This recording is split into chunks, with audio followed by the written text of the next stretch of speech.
Now we live. Now you can hear me. The whole world should be able to hear me now. I'm hoping so. Maybe not.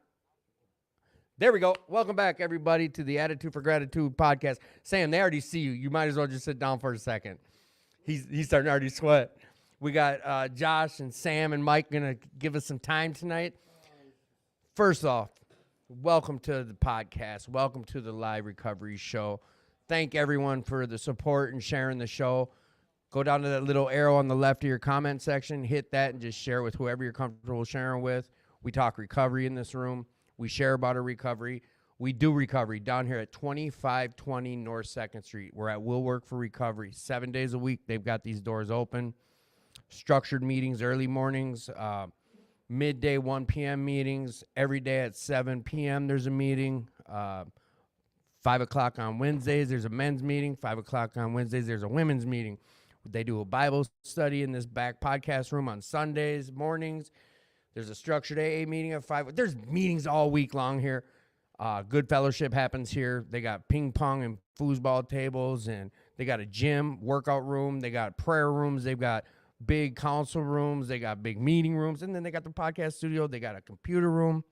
There's a lot happening here.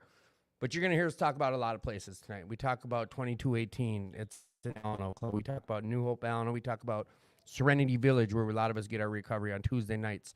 We do a lot of recovery across the metro. St. Paul, there's Midway Club. There's tons of stuff going on, and we're going to talk about a lot of that. If you're struggling tonight, stick with the show. Reach out. Use that comment section. And also, come on down here and grab a slice of za. We got American Pie Pizza. They're not so much as like our sponsor, but they're a partner with us, and they bring in pizza. Like right now, you see in the background, young Will is bringing in some delicious pizza from American Pie Pizza.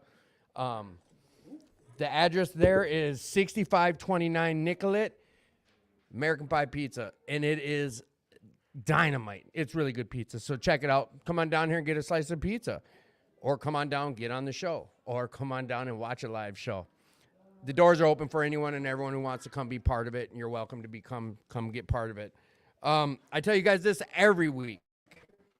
If you're struggling, please reach out. You're worth this life of recovery. You're worth this happiness. We talk about it. Just please reach out. You're worth it. If no one's told you today, let me tell you, you're loved. I love you.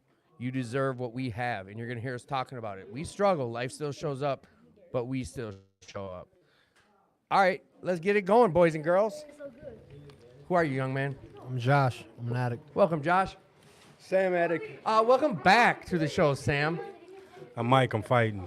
Welcome back to the show, Mike. So, first time on the show? Yeah. How'd you hear about... You know what? Wait a sec. I know that we got someone here on a schedule. I'm just fucking with you anyways. But, Sam, I know that you have obligations to give people rides because that's what we do in recovery. And I know you've got some speaking engagements coming up. You got some things coming up that I'd like for you to share about. Just real quick, check in with us. How's your recovery going? My name's Sam, and I'm an addict. Hey, Recovery's going very well. I'm staying of service in multiple different areas. I'm your chair for MINAC 32. Get right on that mic. 2025. That's a goofy mic. There you go. You bring yourself to the mic. I'm your chair for MINAC 32, 2025. Let's go. If you want to be of service to that convention, you can get a hold of Tim, and he can get a hold of me. Tomorrow, there's a chili feed over South St. Paul. Here, do you have the address, or what's the location or the venue? And I'll just put it in the chat section. I just shared it on We Covery Rocks. We Covery Rocks. You can get the address and the time and location. Yep. What is it? It's a chili feed cook-off. It's a chili competition. The best chili gets free registration to MINAC. Ooh, so it can. Did you already have to pre-register type of deal? Or can anyone just show up with some chili? Just show up with the chili. Ooh, it's like that. Over in St. Paul, you can just show up with chili. I love everybody listen. I love all of y'all. I love this program. But I am on ISR, baby. All right, just tell me what you're grateful for. Tell me what your gratitude looks like. I'm grateful for my recovery, my sponsors, my sober friends, all my sober supports, all of you guys that are listening here. And I'm going to put it on my schedule next week, and I'll be back to talk about recovery. There you go. So you guys have a wonderful night. I love you, Josh. You know what to do if you're struggling, right? Always. What do you Reach do? out and hug Tim. I love you, buddy. I love you. Didn't know you were on a schedule. So you're speaking tomorrow at the chili cook-off? I was just announcing the chili cook-off, but yes, you announced that I am speaking there. Yes. I'm sorry. I thought that's what you That's wanted okay. to do. No, it's good. Yeah. So you just wanted to come on and talk about there is a chili cook-off. Yeah, there's a chili And cook-off. you weren't going to tomorrow, put isn't it? yourself on blast No. about being the main speaker. No. All right, everybody, if you have not heard Sam's story, come on. I tortured him some time ago. Look at that. You even got family checking in. Who? Look at the screen, bro. Thank you, baby. Here, Ricardo. I'll put it right here. No, right here. No Boom. sound. Right there. Bottom right of the big screen. Oh, my sister. Yes. Hi, sister. We family in here. So about, I don't know, 9 months ago at 2218, I forced you in. Whatever. We got you on the show. Go back to, I don't know the exact date. Do you remember what month it was even? It was fucking hot. It wasn't hot. It was the middle of winter. Everyone was cold, and Sam was dripping sweat. Like, this is hot, but I get it. But if you know what, go back to the library and check out some past shows. Sam did tell his whole story, and it's a great story. Like, there was a lot of hope in there about where you came from and where you're at now, bro. I can tell you, you shared about how you got out of jail and didn't even know how to order off a menu. I'll never forget. Could you just tell like Mike that story? Like, Okay. Explain how that went. Like, come on. At my second meeting I went to, my sister brought me. She's sitting here watching right now. So my sister brought me to my second meeting when I got out of jail, and I went in. I asked somebody to sponsor me, and he said, "Yeah, I'll sponsor you, Poppy, but first you got to do something." I said, "Okay, what's that?" He said, "You got to walk up to 5 guys and get their phone numbers."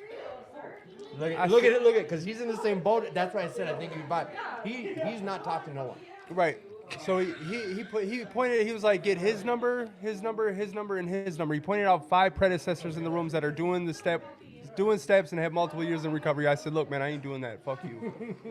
Right. I honestly did. Like, I was like starting to sweat and shit, and I got real nervous. It was real awkward. Like and that's the problem is we're comfortable at the trap house or over in the hood or running the streets, but we're not comfortable asking somebody that's gonna save our life for some help. Because there's no accountability. Right. So I told him, fuck no, I'm not doing that. Kick rocks, like hard no. And he said, look, man, if they're the plug and you were trying to get high, you'd be sitting on their front step waiting for them to get home. Like this. That's a clap, because you know what? I don't think people correlate that, though. We say it because we're so used to saying that, but if it was the dope man, you would do anything. If it was a stranger you never met, you'd go up to him in a heartbeat to get that dope. Or the new plug. Yeah. What's there's no difference. So he more or less said, look, man, them are the new plugs. Them are the ones that are gonna save your life.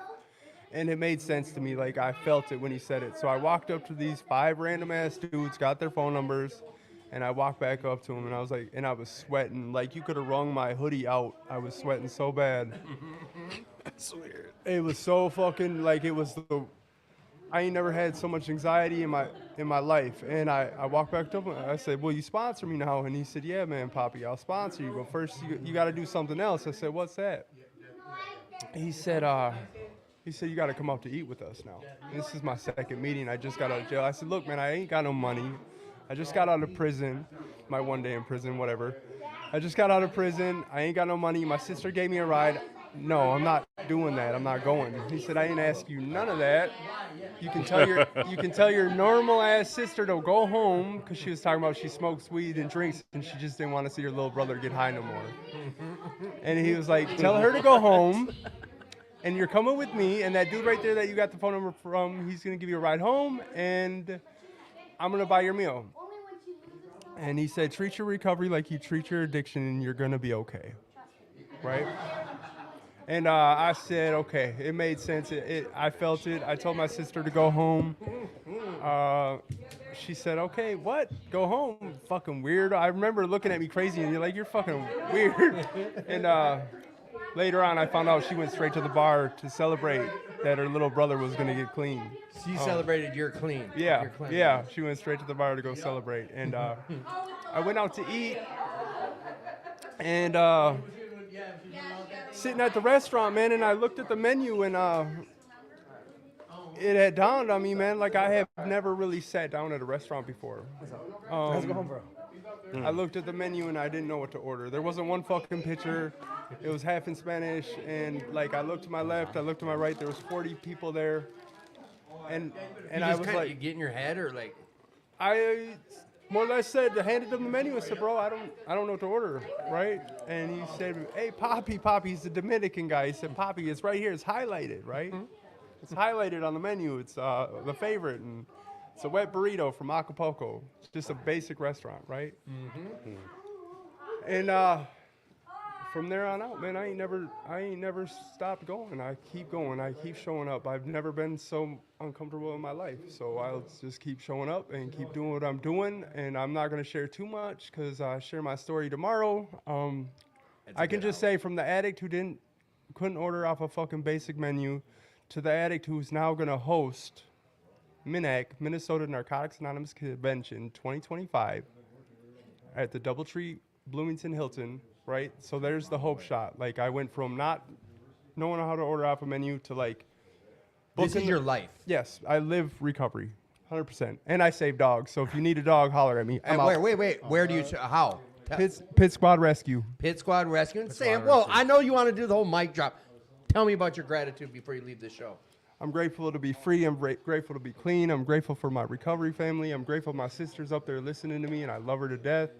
I'm grateful for like everything, like I'm grateful that I'm not dead, and I'm grateful I'm not in jail.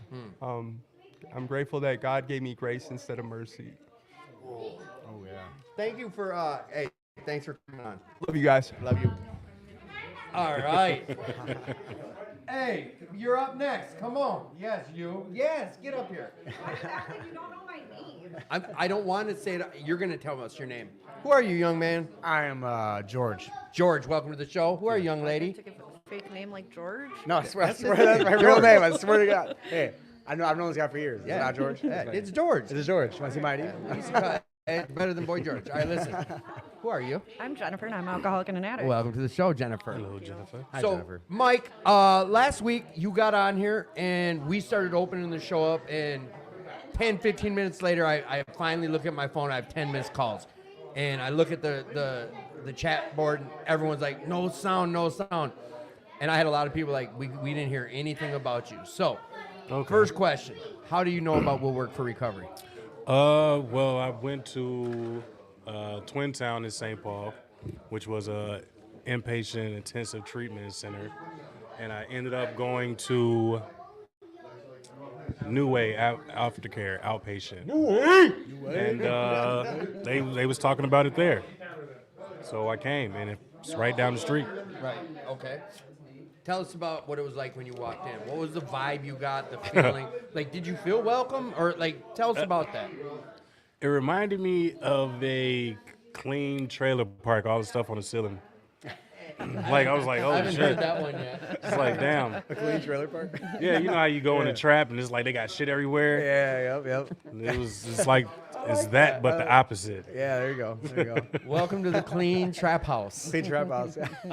Sobriety by the gram. So, Yeah, right. shit, that's what when you were on the show, someone was correlating recovery. Like, each person's like another gram of dope. Like, you got to get your dope up. There you go. How long have you been doing recovery for? Since January 7th, So you got like what? Well, you're up to 50 days now? something like that. 50 days. not even This counting. isn't something you've been doing your whole adult life or not. No. This is it. This is the first go round. Yeah. All right. And Good job. where's them two little beautiful girls I see running around? They keep running back and forth eating pizza and candy. They're confused. I bet on a sugar and pizza high. Jennifer, What? how do you know about Will Work for Recovery? I've never got to ask you this. That's a good question because you sure didn't tell me. I guess I didn't. You're gonna blame it on? Well, you seen me at New Hope Al-Anon and you never told me about it. Exactly. Easy. Yeah. Well, how'd you hear about it? Met a dude named Cheerio. He was in prison with another dude that comes here, and we've been coming here ever since they got out of the clinker. Okay. Cheerio. Mine. See in here? Yeah, right behind you. So what's your thoughts on this place? I guess I should ask it this way. Imagine you're talking to someone who's never been here. Explain it to them from your point of view. So I did explain it to a friend the first time I came here. It's like a speakeasy of recovery. I love it. I love it. Speakeasy. Yeah. Yeah, that's kind of clever. I like that. Okay, Without the drinking, right? Right, Right, of yeah. recovery. Of Yeah. Are recovery. you yeah. comfortable coming here? I do. Yep, I like it here. I like the fact that when you walk in the door, there's people that are always sitting right by the front door there, say hello to you. You know, Welcoming you. right? Yeah. So there's another clubhouse that I go to that doesn't quite have that Talk figured about out yet. talk about like I go to New Hope Alano. Yeah. I'm pretty sure it's where you're talking about, Yeah. but we're not stingy about recovery. This is not the only recovery spot in Minneapolis. And Paul or Carolyn, the founders of this place, will tell you the same. Like, if this place ain't for you, find some recovery. Yeah. I say it at the beginning of the show and the end. Like, find some happiness. We all deserve to have some happiness and to have this clean life. Yeah. And if this might not be the spot for you. This just might not be. A lot of people, they'll come here on Tuesdays and Thursdays because it's not as big as it is now. Like on Right. Monday, Wednesday, and Fridays, you're talking almost 100 plus people.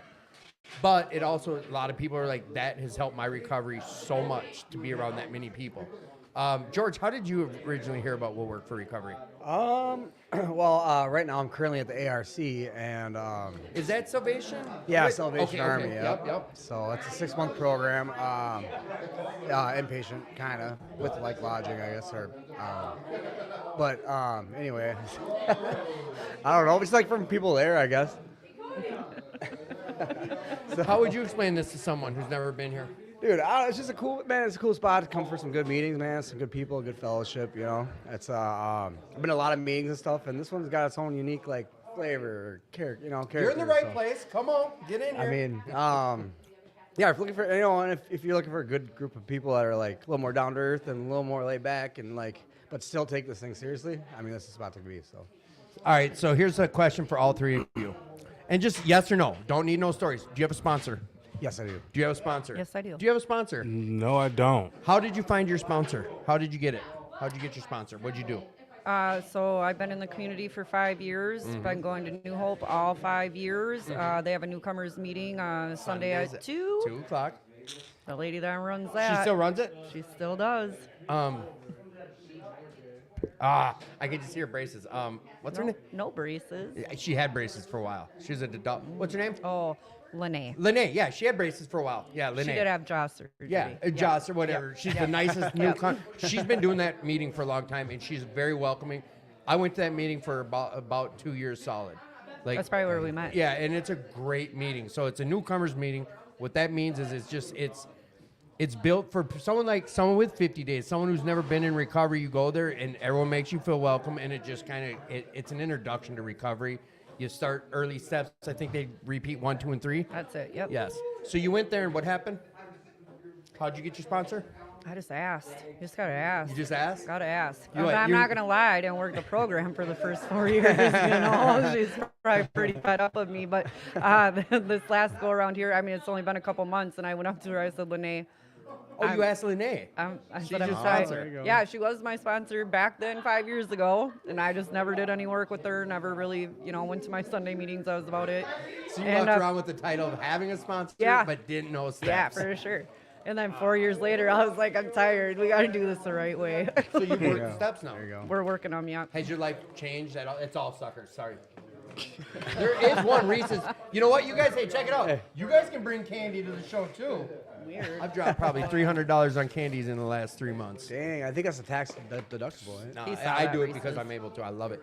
So it wasn't like, hey, and Mike, this for you to hear. You don't have to look. You got it in your ears. So How scary was it to ask someone to be your sponsor?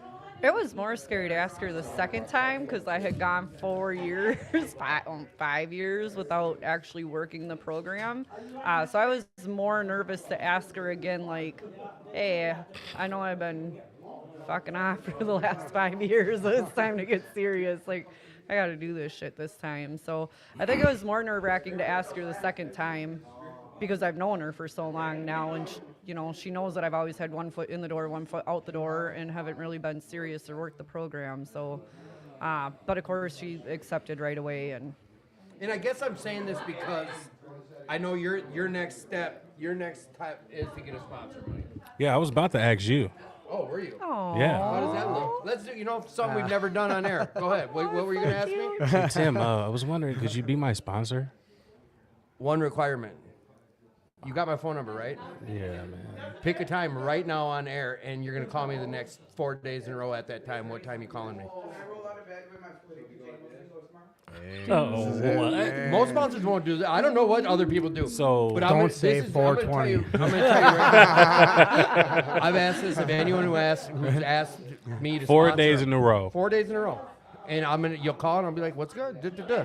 All right, cool. Talk to you tomorrow. Da-da-da-da-da. 4 days ain't bad, dude. My old sponsor, Yeah. they call for 90. I know some people are like, you better call me with a gratitude. No, just so One- I know 1 you- o'clock. 1 o'clock. All right, and I'll hear from you. PM or AM? PM. All right. So just call me for the next 4 days at 1 o'clock. All right. Just to check in, whatever. It might just be, all right, good. Talk to you tomorrow. And then we'll start on some step work. Look at that. You got a sponsor. Right? Drop this cherry. But I'm going to tell you a little secret. It's not to help you. I'm sponsoring you because it's going to keep me sober. Straight up. That's at least you're honest. Me sponsoring It's you. like- I hope you don't go back out, but I guarantee while I'm sponsoring you, I will stay clean. You'll see what I'm talking about down the road. Okay. I'm just that's how this program works. More will be revealed.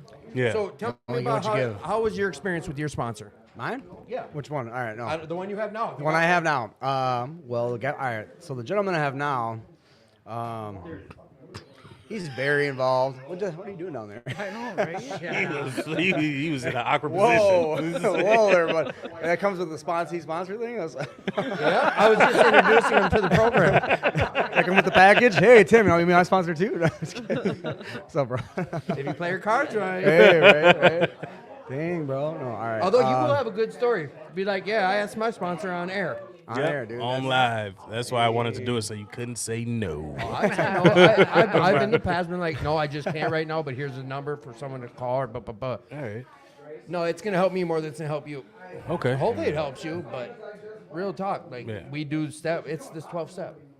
I give back so freely what was given to me. Yeah, that's how it works. Talk to me. Anyway, Come all on. right, so mine. All right, my sponsor is a gentleman. He comes into the Salvation Army, and he actually speaks and does like big book study. And he does like a 12 steps 101. So I mean, he's an older gentleman. He's pretty like experienced with the program. So he's really strict though. So we'll see how it goes. I mean, it should be going good. I'm excited. I don't know if Glenn Rank is his name. I don't know if you know him. No, but it's a good thing you're over here dropping names. Oh, sorry, my bad. I know how it was. You're like, look at me. I got a sponsor name. I know, right? I don't know, dude. He's all right. We'll see how it goes. I was First kind of iffy name's about him. on I was almost about to drop him because like he hadn't done no like actual step work with me, but I mean, here's the we thing. have planned next Wednesday to go to It's meetings. for you. Like, you is. can ask my sponsor. He'll tell you, Tim beats my door down. I did for the first year. Like, come on. Thought we were hooking up to do this step. Yeah. So, here's what we're going to do now. Mike, Yeah. you're going to tell me about what's your goals. Why'd you get into recovery? Why are you doing this? And then Jake's going to come take over, and I'm going to get him guests. Well, at first it was strictly because I was CPS ordered, and I wanted Child my, Protection Services. Yeah, Okay, yep. and I wanted my kids back, but then I realized I was never really sober, so since I was like 9 or 10 years old, I really haven't been sober unless it was like jail time. Right. And I wanted to be a full me for a change. So I want my kids to have a full me. So We talked about that last week. Like, yeah. I know I shared, like, for me, I started smoking weed at 12 or 13. And realistically, I have not known who I am sober, clean, with a clear head, ever, until I got into recovery. I can kid myself and say, but this, but that. Nope. There was always either some reefers, alcohol, opiates, Reefers. something, marijuana, alcohol, and You in here for some marijuana? methamphetamine. He's in here for sucking dick for crack. I seen him. Yeah, that's in the background. So here, I'm gonna get Jake on here. I don't think you've met Jake yet, but this is one of my partners from New Hope. He's good shit. You guys hold tight, and I'm gonna be coming up to you and bumping you. But before you get off, you have to talk about your gratitude. I'll be hearing from you at 1 o'clock tomorrow. Decent. I will. I was waiting for you to be like, yeah, but I got something going on. No. No. No, and I'm not going nowhere. You guys this is where me and Jake could be switching back and forth. I might come back on. He might, we flip and flop. That's how we do this. Flipping the flop. All right, cool. All right, now, you guys buckle up because he's coming with some hard-hitting, pipe-hitting questions. Pipe. Pipe hitting questions. Dang, bro. Yeah, pipe hitting. We lay pipe over here. There we go. There we go. Matter of fact, Jake, here, put your butt up once. Butt up? No, yeah, butt up, in there. There we go. Right, there you go. You're catching on the rub. Good? Oh. There you go. Sit down. All right. So what were you guys talking about before? I was not paying You're coming attention. in fresh with all new questions. All new questions. All the questions, yeah. All right. Who was questions. the last one to get bothered? Mike. Yeah. Mike was. I think all three of us. No, I'm just him. I was asking about sponsors, how they got their sponsors. And then Mike asked me to sponsor. Okay, so Mike just got a sponsor. Yeah. Okay. So Congratulations, Mike. yeah, way to Thank you. go. Thank you. Thank you. That's a step in the right direction. Now it only works if you actually use them, Right. right? So Works if you work it. Correct. tell me, Jennifer. Jennifer, how do you utilize your sponsor? That's a really good question. So I just got my first, she was my sponsor before. We just went through this whole story. You know? She was my sponsor before. I had to re-ask her after 5 years of knowing her, but she's been in Hawaii for the last month. So I did a little bit of work by myself, but now that she's back, then we'll start getting together and working these steps. Okay, are you calling her? She literally is like on a plane right now coming back from Hawaii. I didn't say today or right now. You said in the She's last been- month, right? For a month she's been So in Hawaii. for that last month, have you been calling her? No, she's in Hawaii. So for the last month, you have not utilized your sponsor in any That way. is what I said, yes. Okay. I asked her. Are ready? Husband and wife over there will come up. Oh, I'm ready. I'm feeling bullied. That's what I do. You're feeling popular. It's push not the bullied. envelope. How about you? What's your name? George. George. George, what do you do to utilize your sponsor? Oh, well, first, read, go through the big book, I guess, right? So you're First meeting with your 164 sponsor? pages, yep. Okay. I see him every week. Right now, I'm at a place right now, I'm at the ARC, so it's like a work rehab, and we don't have cell phones, but like I said, my sponsor does come in like once a week, and it does like a class for us, and then like Wednesday mornings, we go to a meeting together, doing step work. I'm working on my 4-step right now, so. Right on. Yep. Did I make it yet? Getting there. I'll get there. I'll get there. You give me like 5 more minutes. I'll get on there. All right, there we go. That's what's up. That's what, hey, more power to you, dude. Please. So yeah. All right, so I'm going to move to the next part here. What motivates you to stay active in recovery? Well, all right. So at one point, I had like 5 years sobriety, and around COVID is when I relapsed. So I mean, I got kids and stuff, family. You know, I stopped talking. I just lost everything, dude. So lost my job, good job, my kids, my girlfriend at the time. You know, so I mean, I just kind of rebuilding my life, I guess. I mean, let me rephrase the question because, like, you know, a lot of things motivate us, like friends, family, children, jobs. Like that's a motivation to continue moving forward. I'm saying what motivates you to stay active in recovery, because like there are a lot of times where I will want to sit on my ass and not do anything. I would like to be at home playing video games, no pants on, like Doritos, the whole 9 yards, right? So I have to, like, there has to be something has to motivate me to actually want to stay active, because when like the Jake inside of me wants to do that, and there's whenever I listen to that guy, it ends up getting me in places I don't want to be. Like, it doesn't get me high recently, and for whatever reason, but what it does get me is resting on my laurels. Yeah. So that's what I'm digging into. Okay, yeah. Well, for me, like the whole AA thing, I mean, this is fun for me, dude. I love it. So I mean, and like right now, I'm in inpatient treatment kind of right now, So and like we work and then we go to classes. So I mean, this is my out time, dude. And like I've always loved going to AA. I love people. I love the fellowship. So I mean, that keeps me coming back. A lot. This is like my rec time. So, yeah. This is your rec time. This is my rec time, dude. Yeah. So seriously, yeah, for real. They work our butts off over there, man. So yeah, it's awesome. I mean, yeah, it's good community, good. it's it's nice to go someplace where like people know you and you feel like you're genuinely actually cared about, you know, versus like being out there on the street, where like nobody really gives two shits about you or whatever. They just act like they do. Act like they do. Yeah, you got all quiet there. He's like, two shits about you. I don't know. Can we swear on the show? I don't know. Am I in trouble? No, like All right, I can tell you right now that nobody in that fucking trap house is ever going to call me and be like, "Hey, are you okay?" Yeah, dude. Yeah. They let need me your phrase money. that. There was one guy, like I didn't like after I had like 4 months sober, I randomly got a call from a different number because I got rid of that guy. He's like, "Oh man, I thought you overdosed and died." And I was like, "You still need any?" I'm like, "No." First thing they ask, right? I know, right, need dude? any? Yeah, exactly. Or the only people that hit you up, yeah, you got a bag? It's like, dude. Right. Yeah. So Either that or it's my like PO now. I just talked to my PO for like a half hour that Did you? day. Yeah, man. No good. Yeah. No good. I just got on probation, so I mean. Jennifer, what motivates you to stay active in recovery? So I had like a pivotal change here after 5 years of being in the community. 2022, I did 9 months sober, did a little more research, came back, spent all of 2023 sober. My goal was to make it till both of my children were adults and out of the house.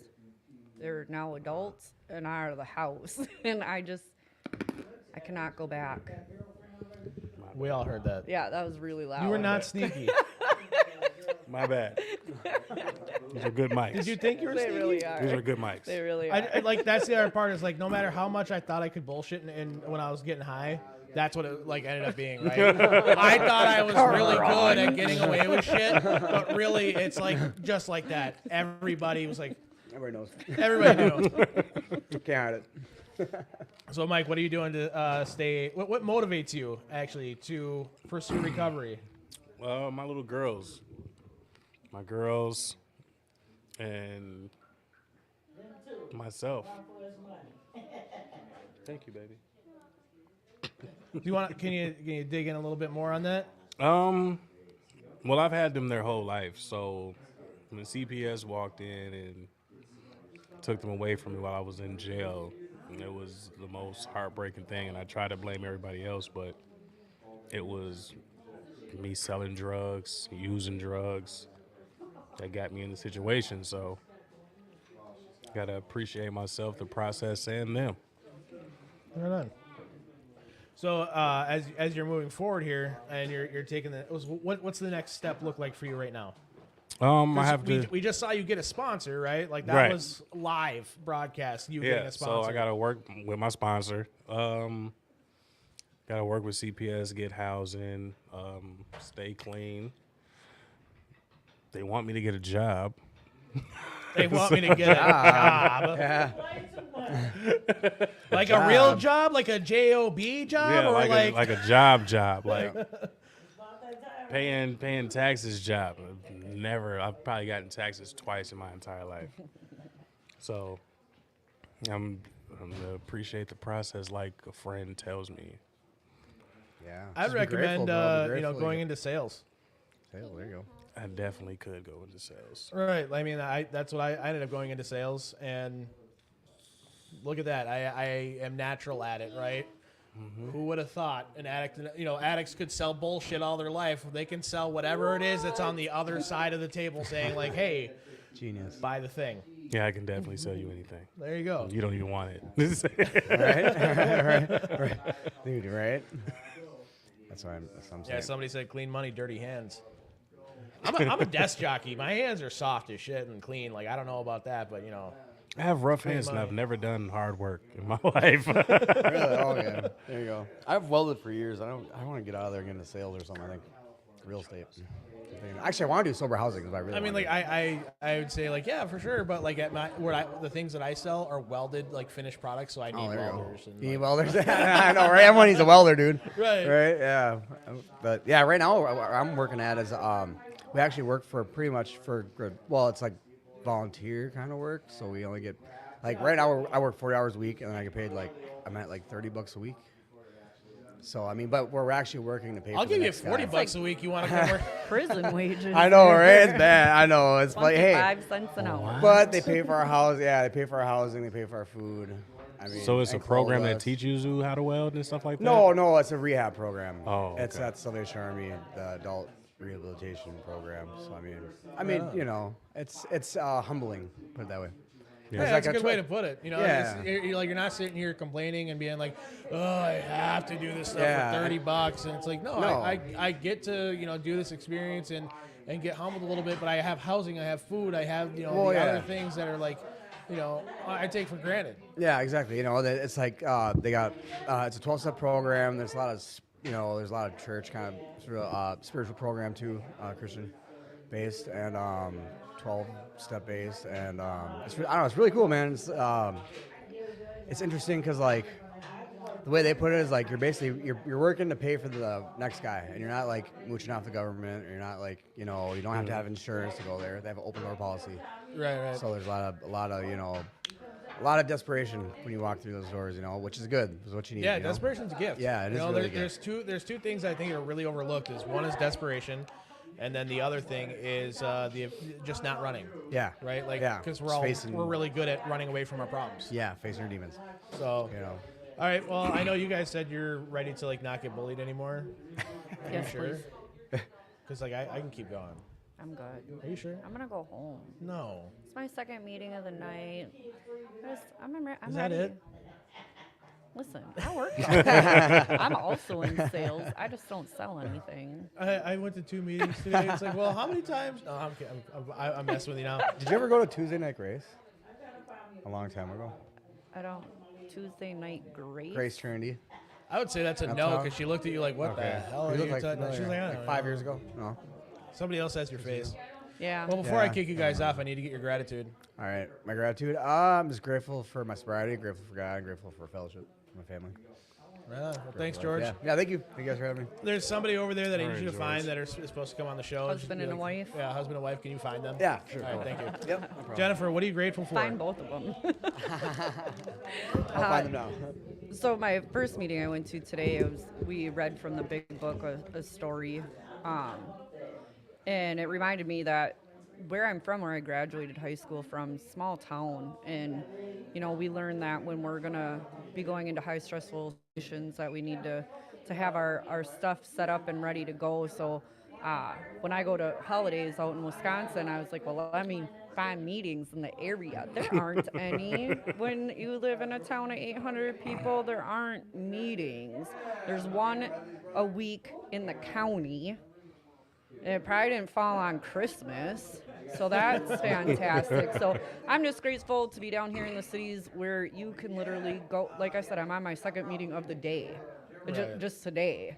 So I'm Where it's grateful. abundance of meetings. I'm grateful that you can just go wherever and catch a meeting. Yeah. And with that, I'll pass. Have Thanks, a great Jennifer. night. Have a great Thank night. you, Jennifer. And wherever those people are, can you tell them like, hey, Mike's I already? think that's the husband right there.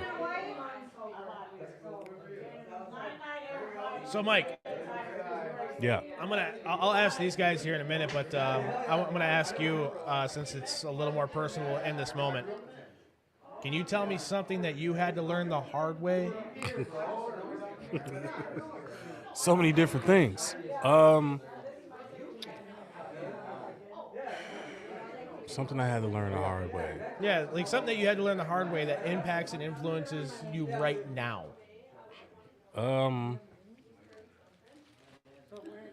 Care about yourself.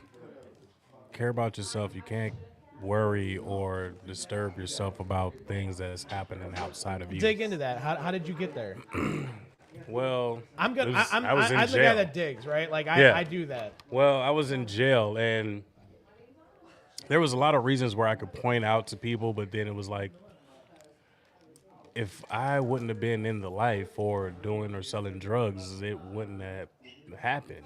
Anything wouldn't have happened if I would have just got a job, or if I would have just not sold drugs or anything like that. So I had to learn that lesson the hard way, like focus on yourself and better yourself. So that kind of bothered me.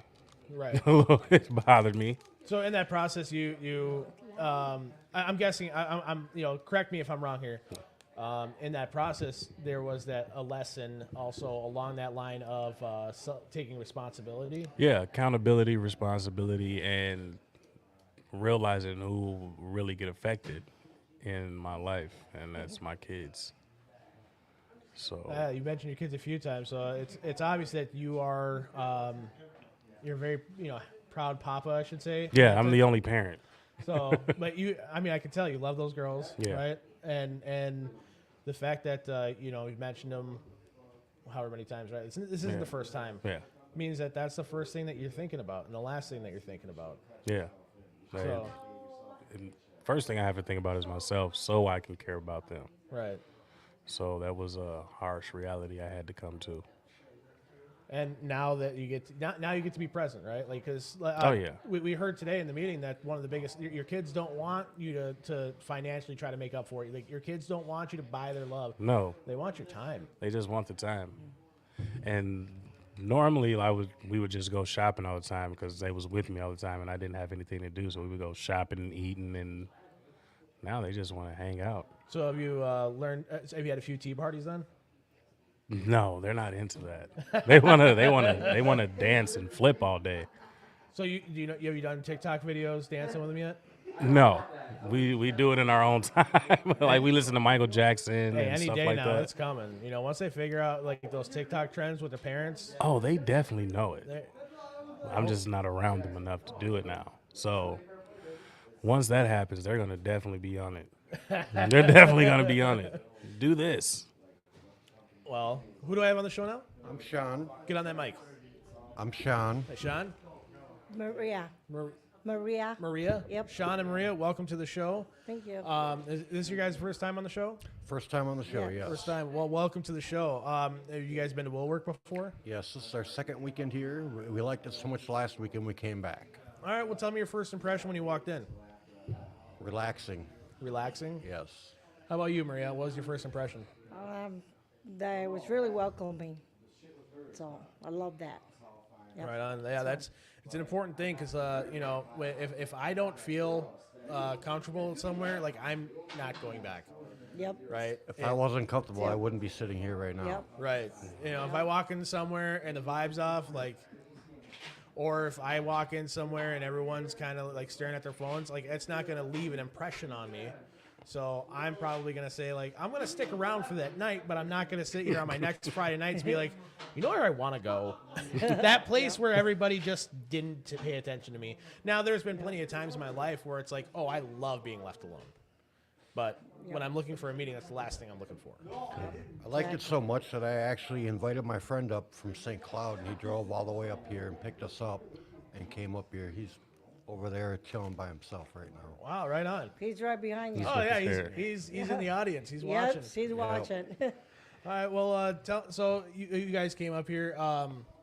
Last week was your first week. Correct. Okay. Yes. So are you guys? Did anybody brief you on what to expect in the show? Not really. No? No. No, but we're ready. We're open. I'm Okay. open Yeah, to I any dig questions. in with recovery questions, and if I don't like your answer, I tell you to elaborate.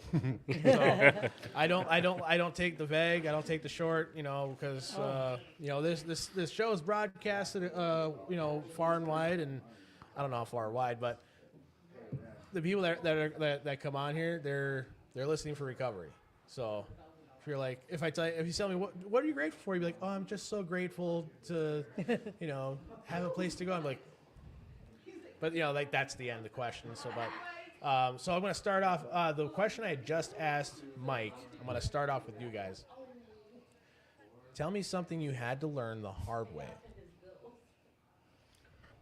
Had to learn the hard way. You don't really know what you have until it's gone. And by meaning of that is I've been married 9 years with my beautiful wife, Maria. Congratulations. Thank you. Once she was taken away from me, you realize what you messed up by your things that you've done in your past. And it's just not worth it. You want a better life.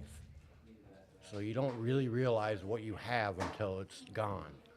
And truthfully, I don't know about you, but I had to hit my rock bottom before I actually realized I have to change. And that's why I'm here. I mean, this isn't my first time through treatment. I'm 91 days today, by the way. Congratulations. This is my third time in treatment, but this time it feels different, and I'm treating it different, and it's working so far. So far. So That's far. good. That's good. Maria, what is something you had to learn the hard way? Do not take anything for granted. So, Dig into that. So tell me, what did you like? What did you take for granted that you had to learn not to take things for granted? well, for me, recovery is a big thing. So, I'm just getting older, not younger. So I need to, start doing this to be happy in life, and because things that I don't like to be doing, I want to be, successfully and happy about it. So, you Right know, on. so, yeah. We weren't perfect parents. We want to rebuild everything with not only my children, with her children as well. And it's going to take a little time. I mean, you got 20 years of drinking, they've seen it all. So now it's time to give them 20 years of not drinking, or 40 years, or 50, or whatever. It's not something that's going to be overnight, but it is something we do have to prove to them. So, and now we have grandchildren to go in the mix.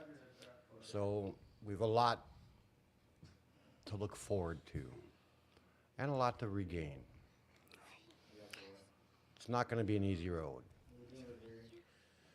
I would say, yeah. I mean, if I look back, easy was, it's the way you translate it, right? Because is it easy? Yeah, the principles are easy enough to follow.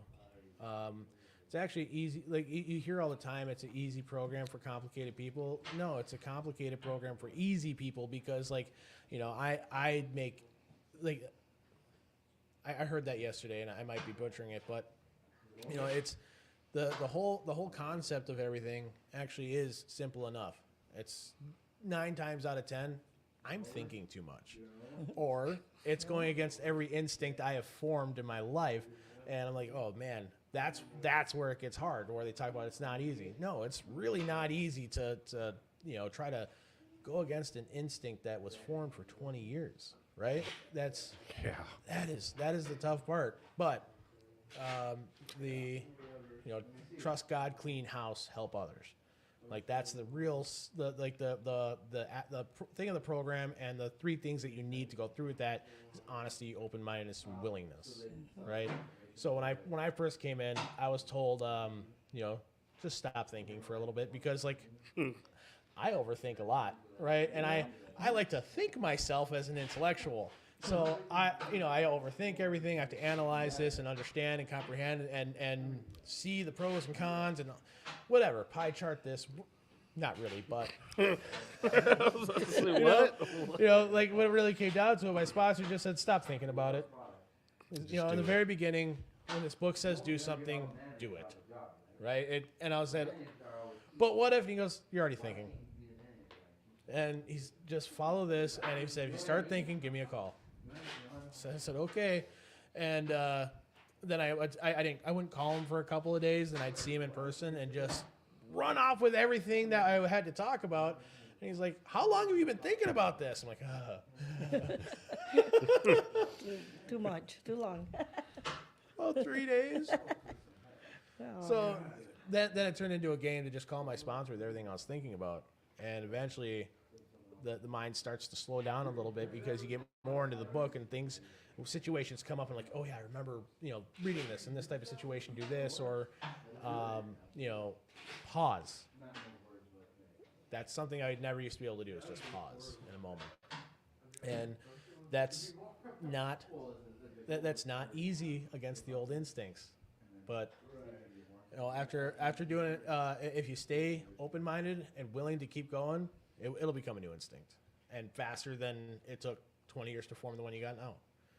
So, if I could be encouraging, right? It might be hard, but it really doesn't take that long. as long as for me, right? I can tell you for me, it didn't take that long.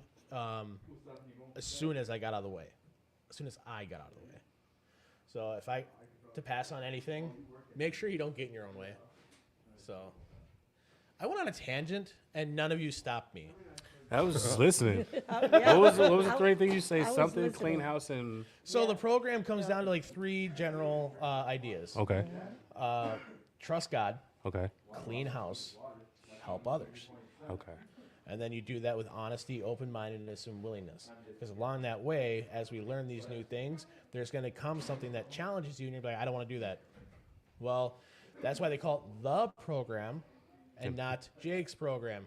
Jake's program got him high and detoxing in his bed and all these other things. And, like I said at the meeting, sweaty bed sheets, right? Because that was me detoxing and going through withdrawal. Is I was just sweating out in the bed sheets, and I got sober in February. It was -6 outside that day. Wow. So Congratulations. Right. well, yeah, it was 2 years ago. So Yep.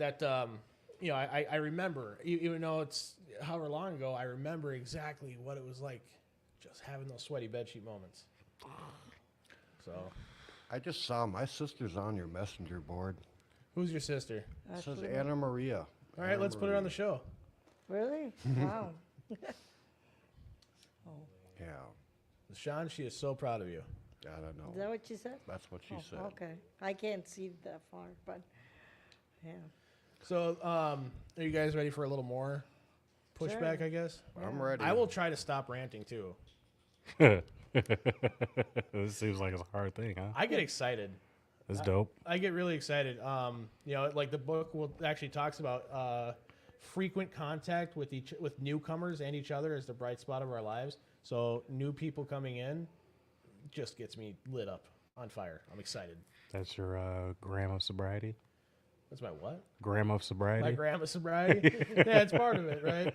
So the way I like the way that was put by Tim. My sponsor always says that my alcoholism or addiction, right? Because I go through the program at AA, but my drink of choice was fentanyl. So, I like that joke a lot too. Okay. But so the way he says is that my disease is like going up a downwards escalator. The only time I ever meet the top is, when I meet God. But I go up this escalator. If I meet with my sponsor, I take a step up. If I call another guy or person in recovery, I try to stick to men, right? Because I'm a guy, so Yep. I call other men in the program. I take another step up. If I go to a meeting, I take another step up. But I have to keep taking these steps because the escalator is constantly going down. If I pause in my recovery, if I rest on my laurels, I'm going to start sliding backwards. And I'm not going to realize it until it's too late. So that's that gram of sobriety or that step up in the escalator. That's my sponsor for you. He always tells the escalator analogy when the opportunity presents itself. Yeah. Am I not exciting? I'm sorry. Well, when you said you had to pause yourself from thinking, I had to learn that in jail. Oh. Yeah. So go on. What was the situation that actually taught you that? Well, I got extradited through 4 different states. Like every time I got off a case, I would get extradited to another state. So it was like dealing with a bunch of different dudes and their own ego and everything. So instead of like interacting and getting into fights and stuff, I just, yeah, you're right. Yeah, you're right. Because once CPS got involved, I was like, I can't get into no more trouble. I can't. So just let the guy go on their rants. And Let them have their head about it. yeah, I hated that term, but let them have their head about it. yeah. And it'd be like, oh man, I feel like a bitch right now. But you know what? It's worth it. So I had to learn that the hard way too. Right on. That there used to be like these little things everywhere where I could run on questions and have some type of motivation or inspiration. Like that one's dumb, right? About life on other planets. We're here to talk recovery, not aliens, right? Right. Exactly. So, oh God, I opened up to a page where this one's great.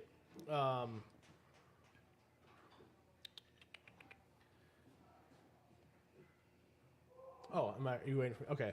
So, this is He's gonna go to a self-reading podcast. yeah, it's a self-reading podcast. Watch me read. But this is very early in the big book, page 20. This is first step work. When people come in and they're probably the first or second time they're sitting down with their sponsor, this page actually gives me something that I can focus on as a purpose, and actually helps me get my self-worth from something outside of, do people think I'm a bitch, or am I doing well at my job, or does she think I'm sexy, right? Because I used to get my self-worth out of like how much money I could make, the women that I could get with, whatever value, Clothes I you could can bring. wear, Exactly, like the things I stuff could like wear. that.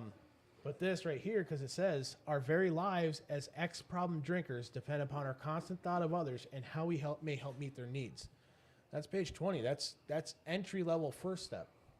And back then, when they wrote this book, ex-problem drinker, they consisted of 3 days.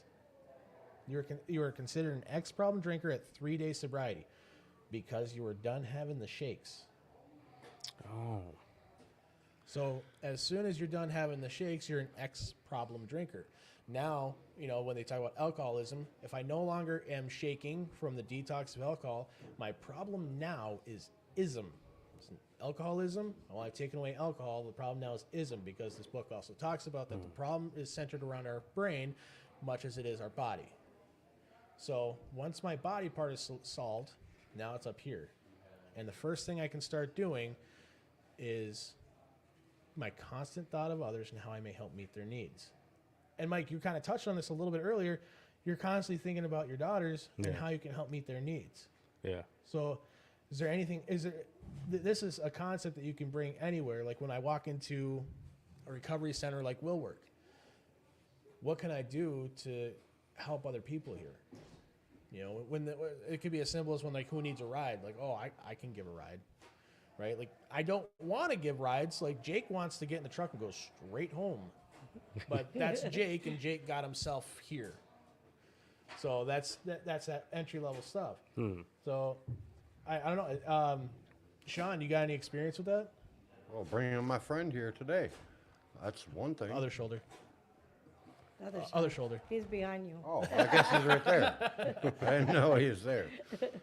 Just bringing him there today. And, yeah, that's one thing, bringing myself here. I started talking about coming here this morning around 8:30 this morning. So I talked about it in my group today. Started messaging him, started messaging her, since we're both in separate housing right now. Sober housing is really good, by the way. I'm really happy where I'm at. Where you at? It's actually called Attitude for Gratitude. It's actually called Attitude for Gratitude. It is actually called Attitude for Gratitude. Wow. Yes. That's another thing. There's no coincidences in the world. Yeah. Today's numbers that was called for the ticket meeting, 777. My birthday, 9777. My grandson's born on the 7th. My wife's 8777. I knew I had to speak when my number was called. So I did. I got up. I said hello. Yeah, today's just the day I'm glad I'm here. I feel better, and I like this place. Yeah, early on, one of the things that whenever those things would happen, and I'd say it to my sponsor, he'd always stop and go, "Is it odd or is it God?" And I hated that in the beginning. I was like, "What do you mean? Is it odd or is it God?" It could be just a coincidence. Yep. Because I want to think about Is it odd or is it God? Is it odd or is it Yeah. God? And the big thing I started learning in recovery, there's no such thing as coincidence. It's oddly God. It's It's oddly God. It's oddly I God. like that. Exactly. It's oddly God because it's not odd or God. Yep. It's oddly God. It's always God. It always has something to do with that. Yeah, that's what I said when we met too. So Why would you yeah, do that? it's not coincidence. So what it is. So Maria, he said you guys are in separate housing right now. Where are you Yes. First step recovery. at? First Step Recovery? Yep. Where's that located? That's in New Brighton. New Brighton? Yep. Right on. So how long have you been there? Technically 2 weeks. 2 weeks? Yep, I move in on the 14th, so on Valentine's Day. Oh, So, wow. Yep. So Easy to remember then, right? yeah, exactly. That's actually our first date too when we met 12 years ago. Really? On Valentine's Day, we went our first day out, so it was our day. So I decided did that day exactly. Well, that's Yep. cute. Yep. So 12 years ago. Sean, were you able to remember what day you went on your first date? I remember our first Valentine's Day. It was at Acapulco's in Ramsey. But that wasn't our actual first date. Our first date Yeah, but was at a bar called Outpost. And it was in the morning because she had to work. And so we met in the morning, and she didn't think it was a date. She thought she was just meeting just to have breakfast together. And I felt butterflies in my belly. And yeah, one thing led to another, and now we're married. Right on.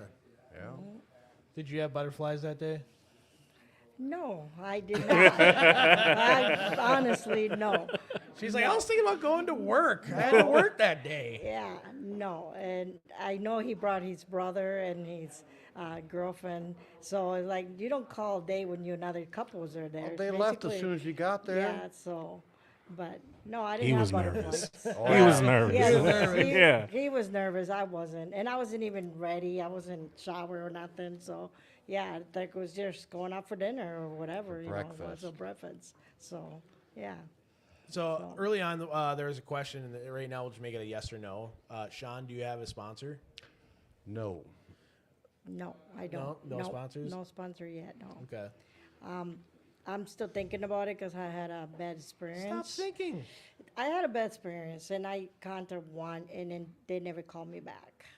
So it's like, well, why do you volunteer to be a sponsor if you're not gonna call me back? And I left 5 messages, and they didn't call me. So, yeah, Well, yeah.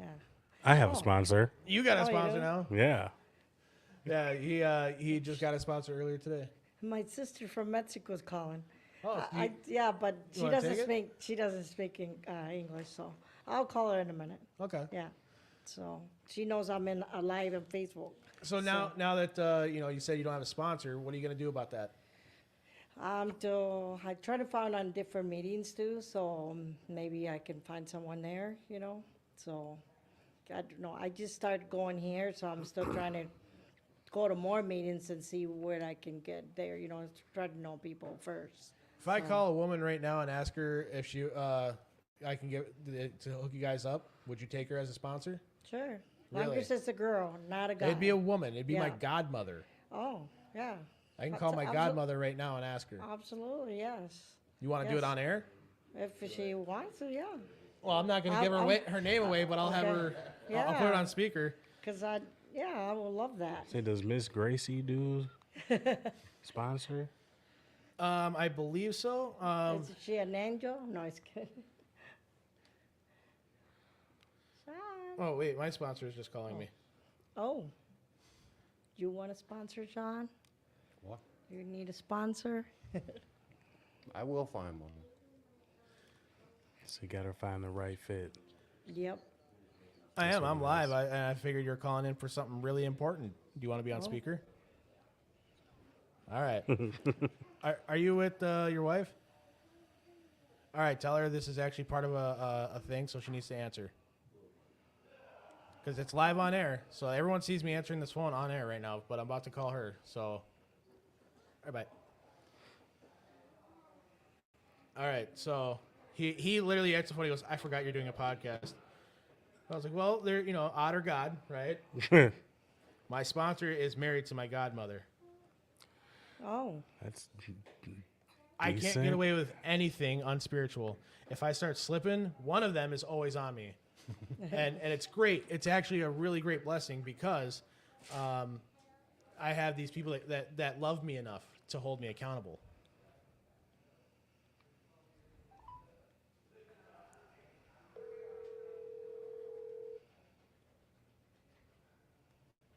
live sponsorship. Yeah, this is going to be the show of live sponsorship. Hello. Hello. Hi, I'm not going to say your name because we're live on air, but I have a woman here. Her name's Maria. Yes. and she's looking for a sponsor, and she said I need to make sure it's a female sponsor. And we've had already one live sponsorship on the show. Are you willing to sponsor a woman right now? I'm unfortunately not able to pick up any more sponsees right now. However, I do have sponsees who are taking on sponsees. Okay, then you send me a number and I'll connect her. Very good. I'll do that. All right, thanks. Bye-bye. This is like a community of But she'll, links. there you go. So That she works. has her own Yeah, like- sponsees that she'll connect you with to Okay. be a sponsor. Okay, and then I'll give him the number. She's gonna send me one of their numbers, and I'm gonna give it to you. Oh, okay. This is like That's getting great. plugs. This is what this is. This is like Getting your grandma recovery at a time. yeah, Yep. yeah. Isn't Sean? that what AA is all about? Exactly. You know, getting to know the people, Right. getting to know, Yeah. getting help with what you need, like sponsors, Yep. and just talking to people. Exactly. Get Yeah. stuff off your chest. You know, Yeah. learn more. All It's just, the above. It's just weird to me. It's just I'm getting into it. It's just No, it's great because now I after going through the steps with a sponsor, I realize like what the real value is, and it's somebody that even though if they've seen that they've heard the worst of the things I've done in my life, they understand what my character defects are. They still look me in the eye and say I love you. it's decent. You know, like that's the best part is that it's an unconditional type thing, and it's not like my sponsor's going to sponsor me until, right? Like it's he'll sponsor me so long as I want it. So long as I want recovery, he will continue to sponsor me. He's made a few guidelines, like I'm not allowed to say the F word in church anymore. That's probably a good one. I said that one I can do, right? Like that was the only thing he said under one condition: you stop saying the F word in church. Because there was a meeting that we go to that's Right. in the basement of a church. And there'd be a couple times I'd let it fly. Like, I'm not super bad about it. But he's looked at me and he said, can't say the Evenheimer for the 1 hour on Monday nights while we're here. I said, okay. I can do that. No problem. So, Sean, what do you plan to do about with the sponsor situation? Plan on continuing going to meetings and getting to know more people. So it's gonna come, just not quite yet. What's holding you up? More meetings, probably. You got 91 days. How many more meetings do you want to go to before you find a guy that's going to sponsor you? Yeah. Or, I mean, you'll find plenty of guys that'll sponsor you. When are you going to stop thinking about it and just say, all right, I don't know yet. When I'm ready, I will. I mean, you're ready to get sober, right? Oh yeah. You're ready to make the pain stop. Yes. Ready to actually have something in my life. So there's already been some drastic changes that I've already done and some that are still coming. So yeah. I've been this meeting and then I'm gonna check out the Fridley Allen All right. and see how decent that one is. Otherwise, most of the meetings I've been doing have been online, and they're not that good online, if you ask me. They're better in person. I've never tried to sponsor anybody online, but also, like, I haven't done online meetings. I need to be able to read a guy. I need to be able to see him, sit across the table from him face to face. Face to face. Have that interaction. Eye connection. And so that way I can also read body language. I can recognize when what we're talking about, there's some pain behind that. And we can say, like, I understand. Let's look into this. Because like it's not about trying to stay sober. It's not. It's really not. Like, and that's the one thing I really am very, very adamant about. This is not about sobriety. And what it's about. It's about living different. Yep. It's about living a different life that I no longer need to get high or drunk about. That I Exactly. don't need to have this release. I don't have to have this escape anymore. That's what it's about. This book right here tells me that what I have is a disease. And the side effect of the disease is drinking and drugging. That's the first time I heard that. Really? Yeah. It's a side effect. Drinking and drugging is a side effect. It says that in the doctor's opinion before the first chapter, that that getting drunk is a side effect of the disease. So if I'm going to work against this disease, it means I'm going to live different. because I got all these things going on inside me and drinking's on top of it. If I take away drinking, I still got all this stuff inside of me. If I take away the needle in my arm, I still got everything going on inside me. The things that make my head spin, the things that make me like curl up when I'm taking a shower and that, you know, reminiscing about something and that I really hated the way it turned out. And all of a sudden I'm just full of remorse. Those moments, those are what's still inside me. That's why I need to learn to live different. This book, after page 51, it says, leaving the drink problem aside. After page 51, this book no longer talks to me about my drug and alcohol problem. It talks to me about my living problem and how I correct it. That's why it's powerful. The whole thing is not about sobriety. If the goal was sobriety, raise your hand if you woke up sober today. Yeah. Right? We all did. Yep. Goal accomplished. Why did we show up? If that was the goal, why did we show up? We woke up sober.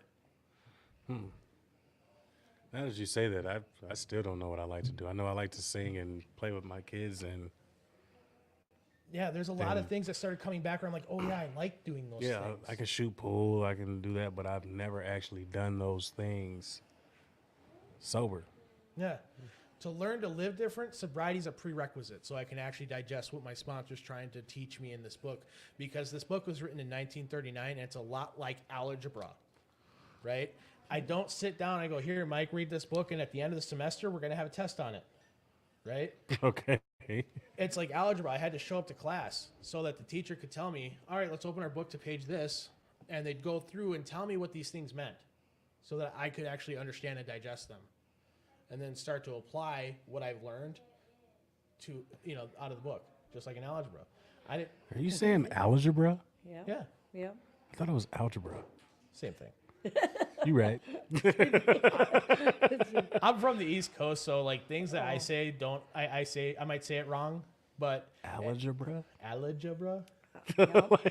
I don't know. Like I also got told I say permit weird too. Yeah, that's like my mom. She says aura for R. It's just aura. All right. It's like a down south thing. So I mean that. I went on another tangent. None of you guys stopped me again. I had to make you realize you said algebra. Either way, history, right? Or whatever it is. Like when we go to class, it's when we're in high school, I never was handed a book and said, like, best of luck to you. See you at the end of the semester. There'll be a test. Every time I had to show up, sit down, and the teacher would explain what's on the next page and what it means and how, you know, here's today's lesson. And then they'd give me a little exercise to apply the lesson I learned so they knew that I understood it. Same thing in here, right? Like there's turning your will and your life over. Well, there's a prayer that we do.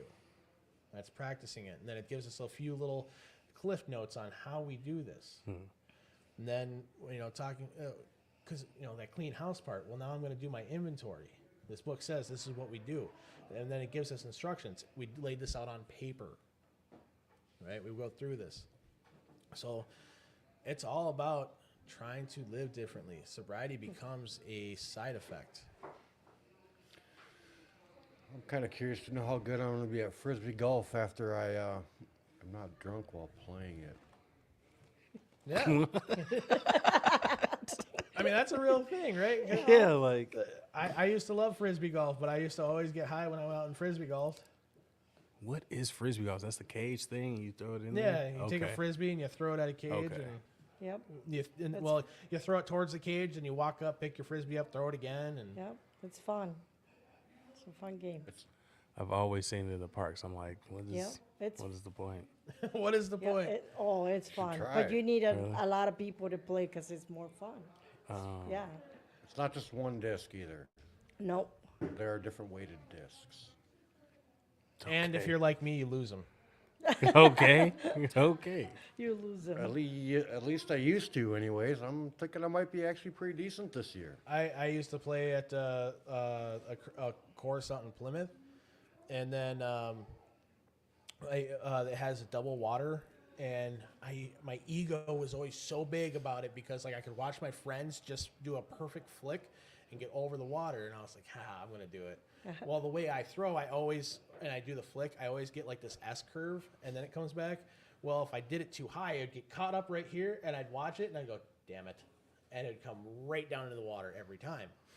because I had like this big ego. I'm like, I watch these guys do it. I can do it too. Yeah. Yep. It's actually just like that with alcohol. Yeah, I don't know. What I always said is that if I put my mind into it, I can do it. That's why I always said if I have a goal that I'm gonna do it, I just gonna do it. You know what I mean? Well, like I always want to learn a second language, I know two now, but I wanted to learn Japanese. If I want to do it, I'll do it. I just put my mind into it. So I can learn anything I want. Just put my mind. You know what I mean? Yeah, that's huge. Like buying in is huge, right? Like I got to be able to buy in and put my mind to it. Yeah. If you're like me, and I don't know if you are, in the book, it talks like this book right here that was written in the 30s that they haven't changed.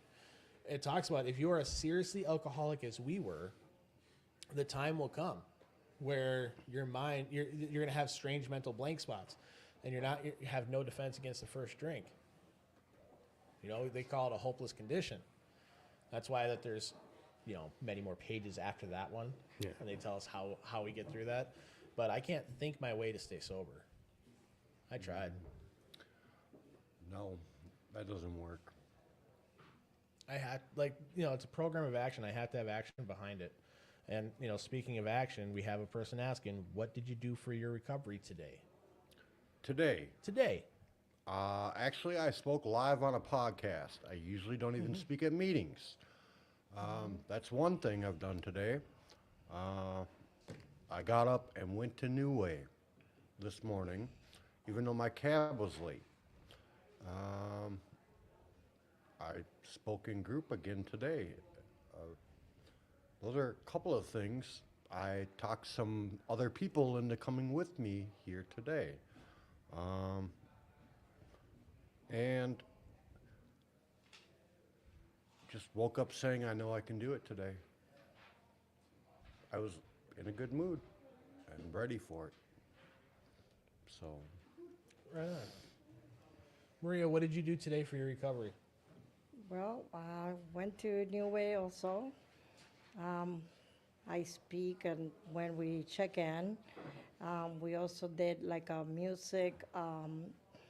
What's your part of you do? Like you do music? I say I play guitar when I was young, but then you pick out your favorite music. It's about you, what it relates to you. So I had singing, so that was kind of fun, and yeah, then that's pretty much what I did today. So went there and came here. So. She had music therapy today. I wish we Yes. did. That girl that comes in Yes. and does it's pretty good. And we do games too, so like Deputy and so it's kind of fun.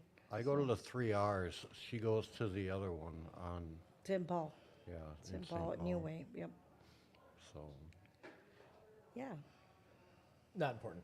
Mike, my brain was rolling there. What? What did I do for my recovery today? Every morning I do a meditation, 528 megahertz. I sit there and listen to that. What does that do? You actually have my curiosity. It's a frequency sound that helps you meditate and heals you and stuff like that. I do that every morning around 6:30, 7 o'clock. is that like a static, like one of those sleep machines? Yeah, I guess it's hard to explain. They got several different ones, 432, 528, other ones that do certain things, manifestation, abundance, life, speaking, pretty much putting positive energy into yourself. That's awesome, and it helps you set up your mindset for the day. Yep. And then I went to New Way. I go to New Way every morning. All three of you guys are in New Way? Yes. Yeah. But Yes. probably different Yep. location, but yeah. Right on. And brought my girls with me.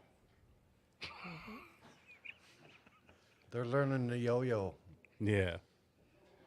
Yep. And I brought Tyler, the yo-yo master. Yeah, Tyler's right here. Brett Tyler. Tyler, yep. Tyler, you call your sponsor lately? Yeah. Okay. Yeah. Call That's all. every day. Just because I know who your sponsor is. Tyler's actually in my group with me at New Way. Oh, right on. Oh, really? You go to this? Okay. So I think he told you about this, right? Is that him? He told me about the podcast, yeah. Oh, okay, yeah. So, yeah. That's also who I learned about will work from. Oh, Tyler? from Tyler, Tyler? yeah. Oh, Tyler's spreading the good word to everybody. yeah. There you go. There you go. The yo-yo gospel. Yep. There's your niece up there, Maria. Where is she? What's it say? Oh, Emily. Yeah. So proud of you both, Shauna and Maria. Nice. I can see that now. Like, Let's see. Do Hi. you guys want a deep question, or do you guys want me to pull something out of the big book and we talk about it? what's the deep question? I haven't made it up yet. Oh, you have to made it up? Okay. How about we ask you a question? No, he's kidding. Sure. got one? Go ahead. I don't know. Okay. How long do you say you were sober?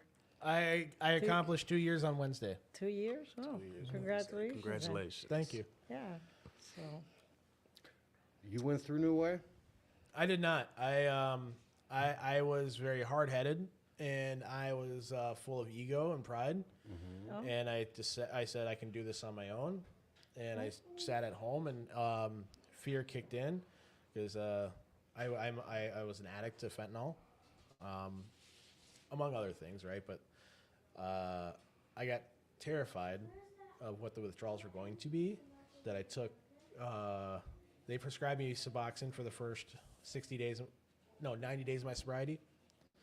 So I took it too early and put myself in precipitated withdrawal, to which then I was screaming, trying to either get into a detox or whatever else. My wife was like on the phone with like 3 different ERs and hospital clinics, and they're like, nothing we can do for him now.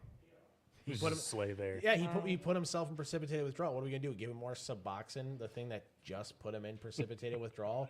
We can't make him comfortable in any way.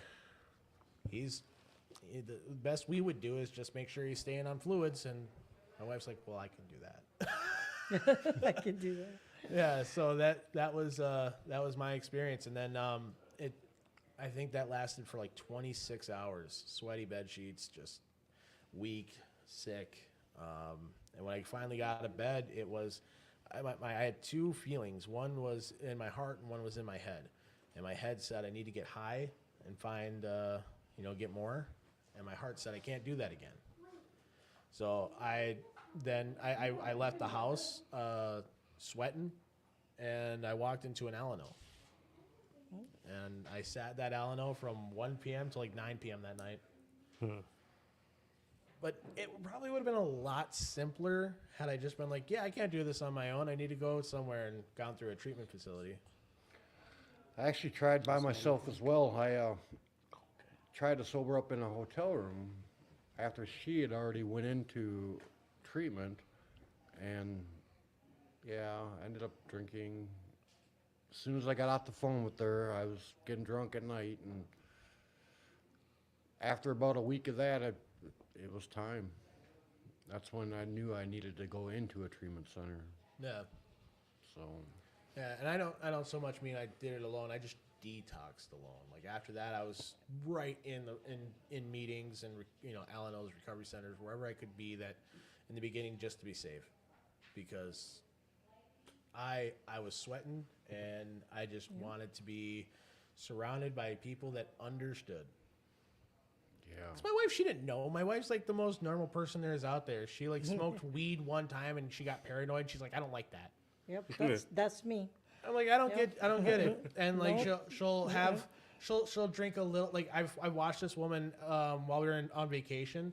She got all excited. She's like, can I drink? And I'm like, I don't care. You're not like I'm not going to, like, whatever, right? Like I'm telling her, I'm like, it's fine. So she orders a Long Island because she doesn't drink. I'm like, Why would she do that? well, she Yeah. got halfway through and she's like, I feel real buzzy. I don't like this anymore. She puts it down. And I'm like, You That's just control. Waste, what? Yeah. I was like, you don't like the buzzy? What are you doing? It's your normie. Oh, She's a like normie. terrible, like Oh. normal. Like I Yeah. guess I don't know what normal is, but I know like my normal and that aren't lining up. Yep. So you look at that and like she's a psychopath. I'm looking at her and I'm just like, what are you doing? Yeah. She's like, I want to be able to enjoy the vacation, and I don't like being buzzed up. And she's like, I really wanted to go see this other thing, and I'm gonna, order a water so that I can be able to walk it off. I'm just like, Yeah, that's weird. I don't get it. Is it weird or is it not weird? Like, I'm confused. Like, To us, like, to us, for our mind, for we're us, like, that's no. weird because Well, yeah. the normal that we know, we believe that to be normal. As it's like, well, once you start buzzing, you got to get through that because you're right there to the next part. just go to the next level. You're, the next spot's coming up. That's crazy. But for her and people that aren't alcoholics or addicts or have whatever type of reaction that we have, they go, oh yeah, once I'm at that point, I'm good. What? Yeah, that's like, I'm not a drinker. I never really have been, but that's I just- wasn't a drinker. I was much more into the drugs, but I also did discover drugs plus a little alcohol intensified both effects. Yes, So, it does. That's where my brain goes, where I'm like, well, if one is good, two is better. That's our mentality where we're like, oh yeah, I get that. Like my wife, she's like, I don't get that. Nope. If one is good, then one's good. I don't need two. I don't understand. I don't understand. Did you have any more questions for me, I guess? No, No? I don't. You? Because I can No, just... it's your I was about turn. to say, let's hear this That's- really hard question, deep question that you was going to Oh, ask. no. You want the really hard, deep questions? Yep. What's this about? I gotta make one up. Usually I have some prepared pretty well. That's beautiful, baby. Bring that home, put it on the fridge. I'm like, that's beautiful. She's like, I know. Are they twins? No. They're 15 months apart. Oh, Wow, they're like as they're walking away, they're the same height, and I'm like, Yeah. whoa. Yeah. Yeah, my kids are a little grown. The youngest that we have is 21, 22 this year. Yep. Yeah. Yeah, I'm going to build a compound for them so friends can come and visit them. You know?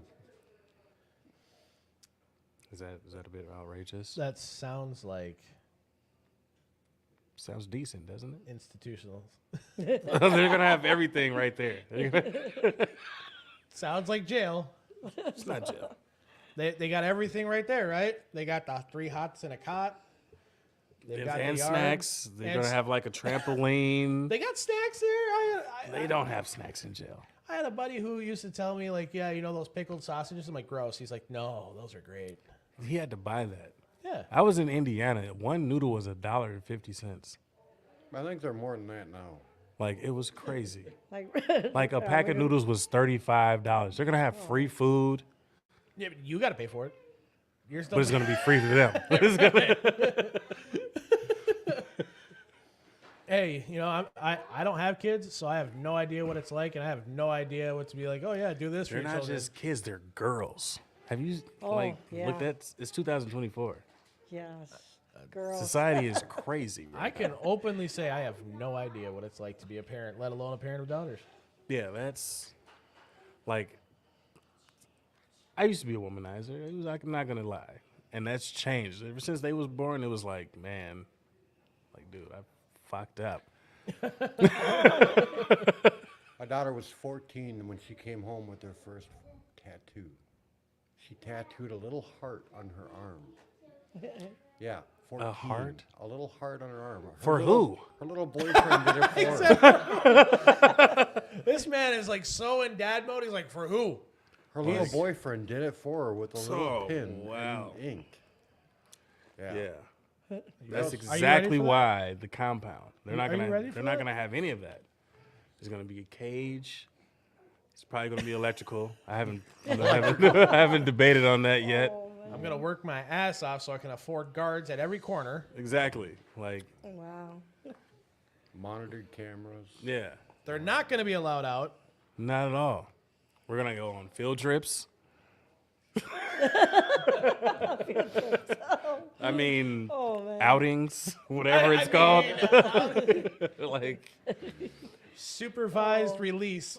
if they do get a boyfriend, he has to have both parents, at least father around, something. Like, it's gonna be standards. How are they going to meet a boyfriend if they're locked on the compound? Exactly. Exactly. I gotta go pick them. There's going to be And- tunnels.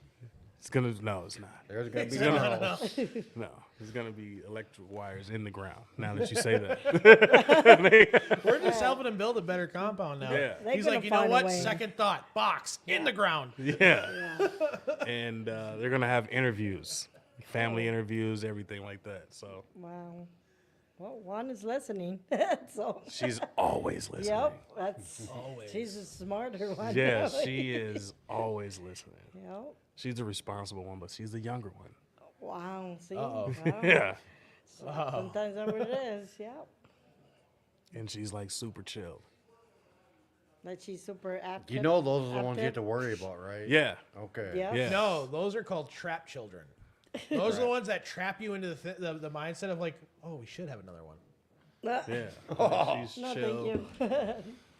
You're like, yeah, my youngest is so chill and well balanced, and Yeah, maybe but I should have another kid. no, like you have to worry about her chill though. It's like she's always watching. Oh, so now I got a question for you about your kid. Yeah, So I had two buddies that had similar type personality children, where like they're very chill, but they're ruthless. see, my oldest one, she's non-violent. Like she's. Oh, they're super sweet. non-violent. It's the the responses out of their mouth where they'll say like yeah, and you're like, whoa, that was ruthless, and but you have to giggle under your breath.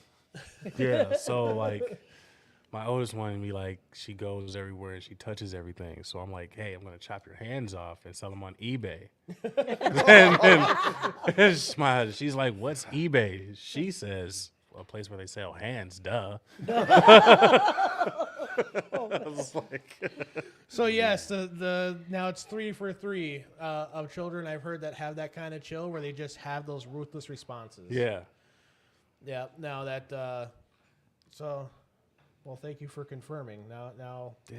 the- Have kids, they're great. the data continues. Hey, I've tried, right? Like it's not from a lack of trying. They just don't appear. They just don't appear. They just don't, You can do inseminations. I think that might be the next protocol, but also I'm also being in recovery, I have that mentality a little bit of if it was meant to be, it would be, right? I'm like, well, if I wasn't supposed to, maybe I'm not supposed to. Me and my ex-wife, we tried for a long time, and we went on this vegan trip. Soon, I'll say about 3-4 months in, boom, I got to be vegan for 3 or 4 months. it's hard. At least change your diet up. I'm good on that. Yeah. They got plenty of Vegan kids. or organic. We went from organic to vegan. Oh. And then we did that for almost a year, and it was dude, I can't do this anymore. And within it was back to back. It was all right, we're done. How long did you try for? 2 years. Well, I've already got that beat. It's been 5. Yeah, you might want to change up the diet, man. Health is wealth. Health is wealth, and I guess diet-wise, I don't monitor it clearly, right? I'm a big dude, but I take care of the mind and the spirit and that type of stuff. Yeah. So maybe physical is the next step, right? Because I'm always trying to level up my, my sponsor says the next level recovery. How do we keep leveling up? And that might be it. Download the Water app. The Water app. Yeah. it is. What's on the what is on the Water app? The Water app, it is, you put in your weight and your height and all this other stuff, and it'll tell you how much you have to drink in the morning to build up your metabolism. And this is just about water? Yeah. No shit. Yeah. Okay. I'm gonna got my trusty dusty phone here. It's not dusty, but you know what I mean. So okay, the Water app. There we go. Got it. And it'll tell you how much to drink in the morning. It'll build up your metabolism. And without even trying, You'll start losing weight, and then you'll want to go more after that. Cool. All right, I figured out a question though. We're listening. I lost it. Uh-oh. I'm kidding. Oh, man. Oh, no. What is your next level? What is your next the next thing to accomplish in your recovery? Well, next thing that I'm shooting for is I am at halfway right now in New Way. I am working on, I filled out a PSN, so stabilization and living. I would like to eventually be living with my wife again. That is my next step. Find out where I'm going to be living so I can find an area where I can go to a meeting. I'll probably still come back out here because I really like this place actually. But wherever I end up moving, I'm going to be finding a new group around that area. I myself, I don't drive. I leave that on my wife. So, but I don't want to be going to the same meetings as her. So if I got to find one that's within walking distance of wherever I'm going to be moving to. So I haven't quite found a home meeting yet. Gotcha. So, So maybe that should actually be the next one, is to find a home meeting. right, but I got to find a home first. Yep. It's You're in jumping the works. gun here. As long It's as in the there's works. roads to it, right? Like we Yeah. can get there. Is. Yeah, it's in works. I mean, I've already, I applied for this almost 5 weeks ago. So, I mean, it will be within the next couple of weeks that this is going to happen. So, things are about to take a good leap pretty quick. So, as far as that, and I do have a truck. My wife and I have a truck, but we just can't drive it yet. We need to put a little work into it. Needs a little TLC, so. What? Welcome back, Miss Gracie. Okay. You know y'all not supposed to be drinking pop, man. Pop causes cancer. You know that, right? What? Maria, Yes. what's your next? What's the next step for your recovery? What are you looking? What's the next thing to accomplish? My relationship with my kids. So that's what I want to be. My next step is for that. Is it pretty strained at this point, or But is it to build onto? build into more. Build One of 'cause them is out- very it's a- strained. Yeah. So yeah, and also finding a meeting to close where I am too, like a home meeting, you know. But I do like coming in here too. So Right you on. know, until we can live together again, you know. So Well, if you guys aren't doing anything on Sunday, I'd like to invite you to my home group. oh, And- where is that at? It's at the Robbinsdale LNO Oh, at 6 Robbinsdale. p.m. It's mixed, open big book, and there's men and women there that sponsor. Oh. And chances are you might meet The sponsor? or the person that's I'm going to give you their number of. Okay. So invite you guys there. Open invitation. You don't have to give me an answer right now. Mike, you're also invited. Eleanor? Robbinsdale. Robbinsdale Robbinsdale. LNO, Robbinsdale, 6 p.m. Okay. Sounds decent. There's another Eleanor, isn't it? There's Eleanor's everywhere. Okay. Everywhere, yeah. It's everywhere. Yeah, Okay. Robbinsdale is just my home. Oh, okay. Yeah, I love that place, and it's they took me in when I was lost and sweating and shaking, and so that's my place.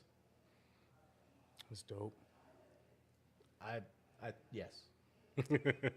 I was gonna complicate something, and I don't know why I had to do that.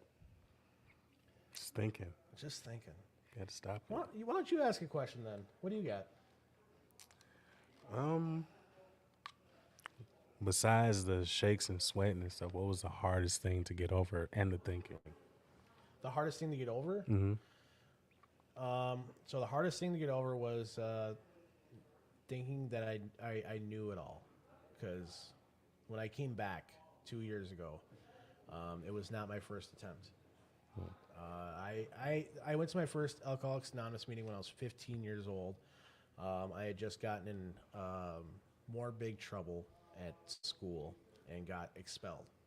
So my parents, my father, really, he came to me and he said, "Here's your two choices. You're either going to go to military school or you're going to Teen Challenge." And at the time, Teen Challenge was 2 years. So it was like a 2-year inpatient living, or go to military school for the next 2 years, 3 years, whatever it was going to be.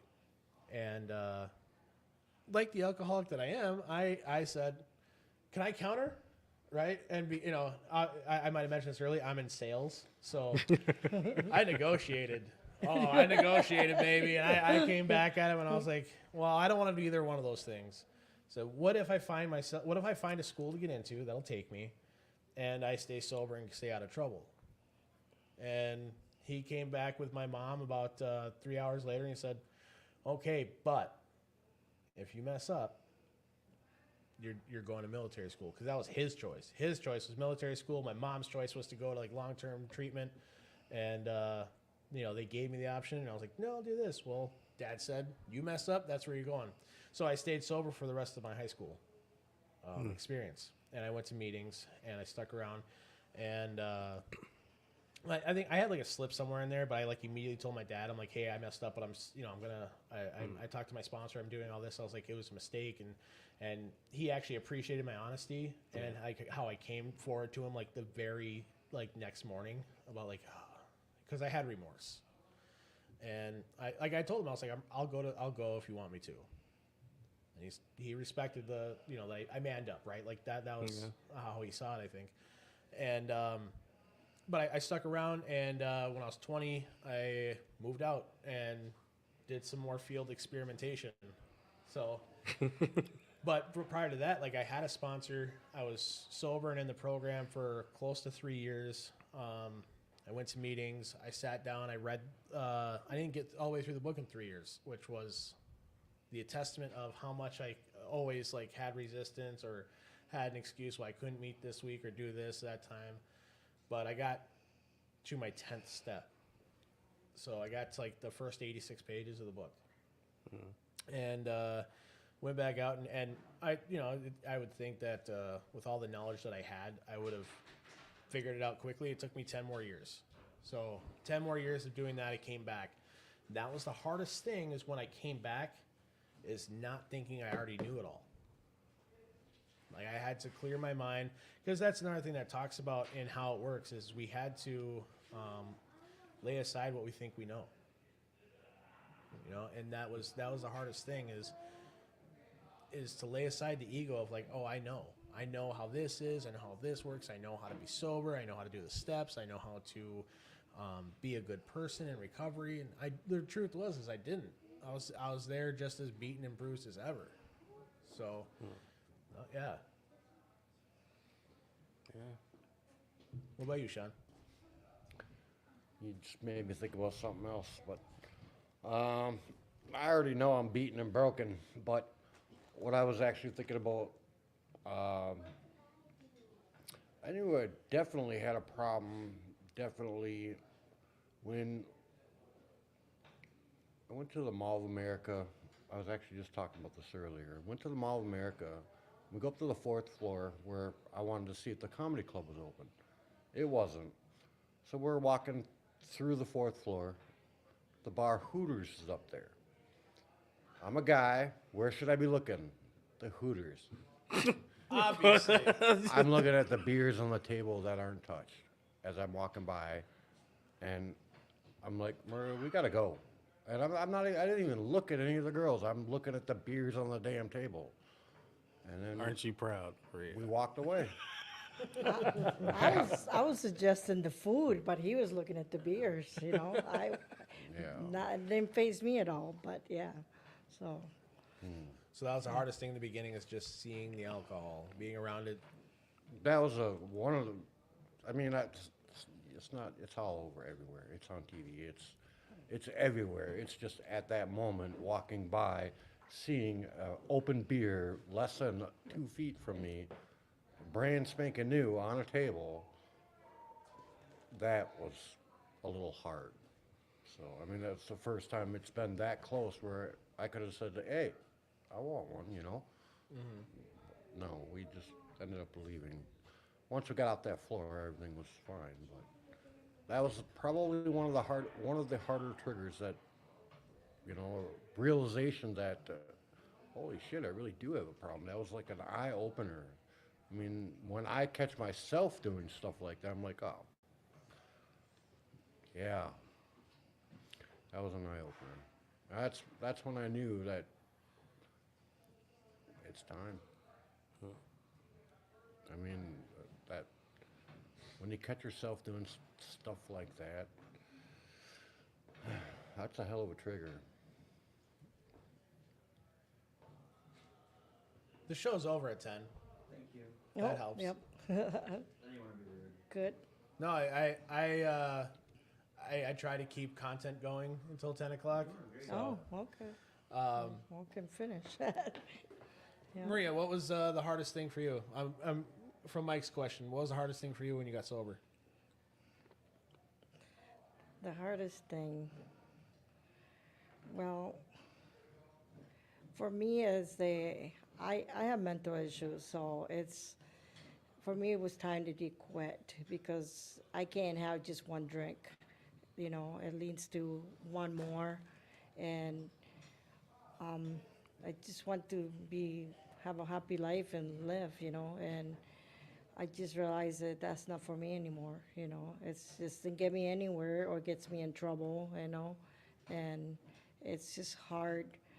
For me, it was just that hard, especially it was Thanksgiving Day, and I went to the hospital and did DTATs, and I should be grateful to, you know, it was Thanksgiving. Instead, I was drunk, so that day for me was like I'm done. So that was like when I know I'm done. I can't do this anymore, you know. So I had to gain help and then go into inpatient treatment for 3 months. So it's NU in St. Paul. So, but I just won't ever forget it was Thanksgiving Day. So, you know, because it's just, that was my day I decided just I'm done, you know, because I had so many issues that I need to face it and be sober, you know, and so that's what it was for me. So, yeah. Awesome. Yep. Who do we have here? This is Zoya. Zoya? Say hi. On the mic, we can't hear you say hi. Say hi. Hi, Zoya. How old are you? Good. Good. Say how old are you? 7. 7. Well, welcome to the show. We're glad you're here. Oh, is this the shy one? Yeah. Yep. I will be back. I have to run to the bathroom. Sure. Well, Maria, do you got a because- question you want to done? ask? Well, You no, want to sit on there and talk? I'm good.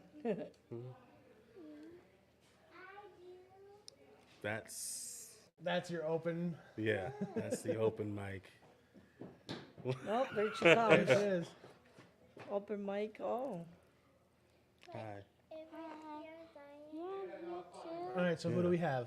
Tell them your name and your age. I'm Zion and I'm 8 years old. Zaya, 8 years old. Zion. Zion, Yeah. welcome to the show. There you go. You right? Oh, there she is. Look, you're on the. You don't know who hand's been on that. Yes, I do. No.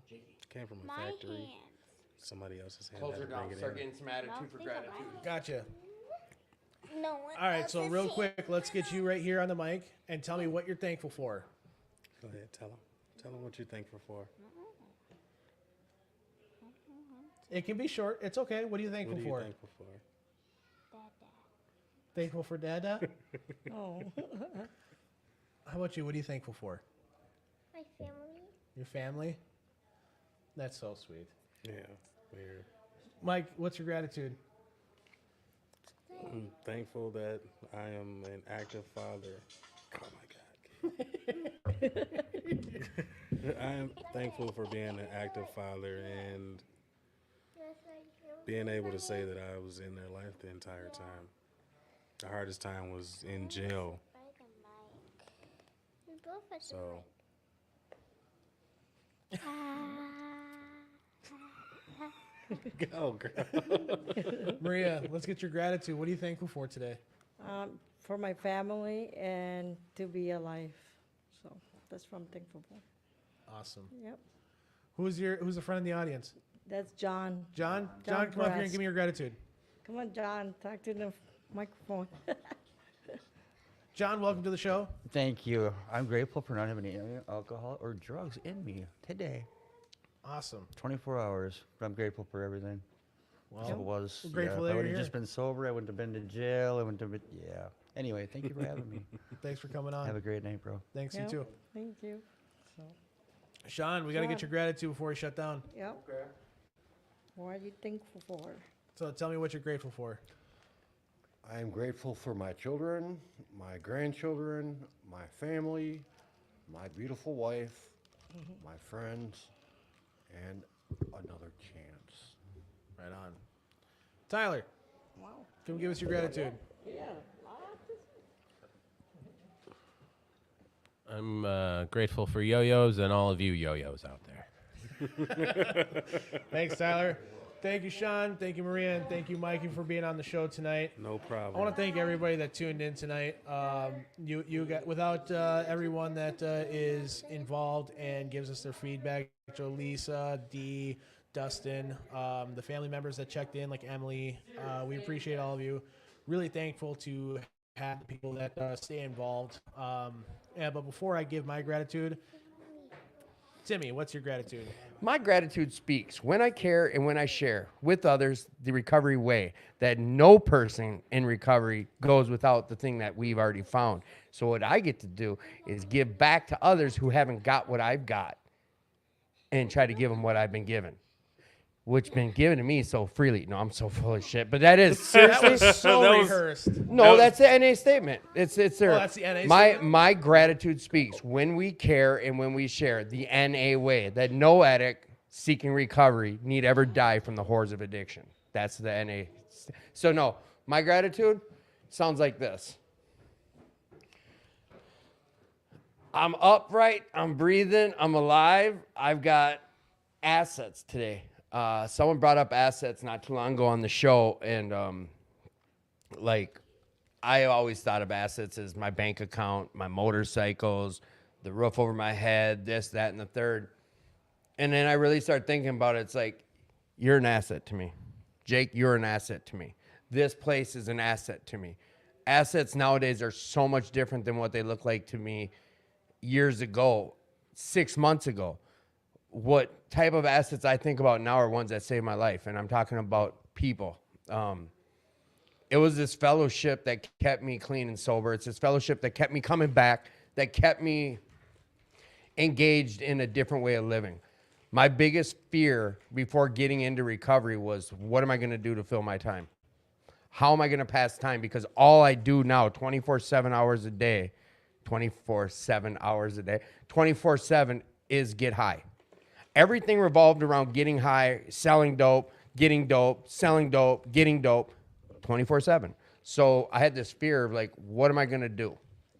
Like, if I stop, I won't have shit to do. How do I live? And it's nowhere near. It was the devil. It was my head playing tricks on me. Like, you guys showed me that there's a whole nother life out here. There's life. Like, I know I'm making it sound like there's life, but there is. Like, this shit we had before we started picking up when I was 12 and 11 and 10, and I could maintain a whole day of fun and like engaging and living life without some type of substance or chasing some illegal shit, was what I didn't know was still out here. And there is. Like, I'm grateful for having some type of life that someone else showed me that there is. I didn't know there was some fun to be had. I didn't know we can come, like, this podcast stuff. This is cool. This is fun. Also, though, like, going out to do some fellowship stuff, like going fishing sober was fun. I had fun. Like, I remember the thrill of the catch and and like, I forgot about all this shit that I loved. I had all these hobbies. I had these things I enjoyed doing, and they all took a back seat to my addiction. And it's like, I'm grateful today that, like, I realized there's so much more fun. I told you, the first time I shed some tears was basically I was riding my motorcycle by myself on my way home from Arkansas, and, like, I pulled my bike over because for some reason I was just like, I'm cool with who I am. I know it sounds weird, never thought but I was okay with the way my life was going. I was okay with who I am in life, and I was no relationship. I really didn't have shit, but it's like this life of recovery and what other people have shown me, like, I'm grateful for that. Like, my gratitude speaks when I care and when I share with others the recovery way. Jake, what are you grateful for? I am grateful for this community that's been built up, and I didn't realize how strong it was. Speaking of which, slap some mojo on that. Oh, wait. What? This is a 2-year chip. Mm-hmm. When did you get your 2-year chip? Wednesday. And I didn't have it in my phone, nor did I reach out to you. And I shot you a message on Thursday saying you were going to be at the meeting because I was going to ask you to present me, but look at that. It's not in my... it's okay. I'm not. It is okay. And you know what? But Jake, I'm going to cock block you for a second. I'm going to present this to you. Or I'm going to just say a couple of words about Jake. Jake is someone that I've seen at New Hope Alano. Jake is someone that I've seen show up in recovery. You have shown up in recovery. When you speak, I listen. I want to say people listen, but you have sustenance. You have some weight behind the words you say. The night meeting after the men's meeting, I've heard you sharing there. I've seen you have positions. You're running the Minax or the young people at heart. You're doing the stuff at Robbinsdale. And then Dan K gave me some info about you before recovery type, Jake. And like, don't scoot out yet. Like if you don't know Jake, come up here and get to meet Jake. Come to New Hope Alano, go to Robbinsdale Alano. You can run into Jake. Like, this dude rides a motorcycle with dolphins on it. I do. It's a badass bike, but there's dolphins all over it. That has nothing to do with why you're clean today, but like, I haven't done step work with you, and I haven't gotten deep into recovery with you, but you stepped up for this. You've stepped up at different clubs. You've stepped up for different committees. Like, what you're doing in 2 years is huge. Like, keep doing what you're doing. Like, you're being of service. You know all the right shit to say. You've got a family. You know how to talk. You're a salesman. You know how to do this bullshit. But you're putting in work behind it. Like, that's huge. Anyone out there, and if you don't know Jake, get to know him. Like, I'm happy for you. Congratulations. This is fucking huge. Thank you, brother. Like, this didn't come overnight. This isn't just shit that you just get. You can buy it online, but you don't just get it. Oh, there, I did switch it. See this? That's deuce. Good job, Jake. I'd love to present this to you at any meeting. Thank you. Congratulations, brother. Now, tell us how you did it.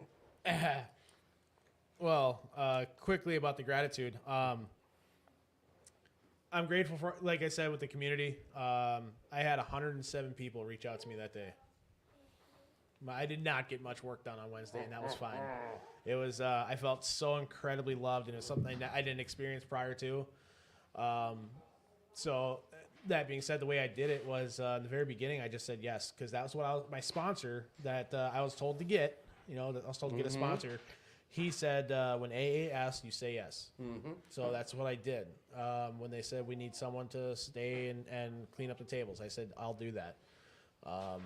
That's how it started, right? And then they said, we need someone to make coffee before the meeting. Well, they gave me a reason to show up before the meeting. Oh, yeah.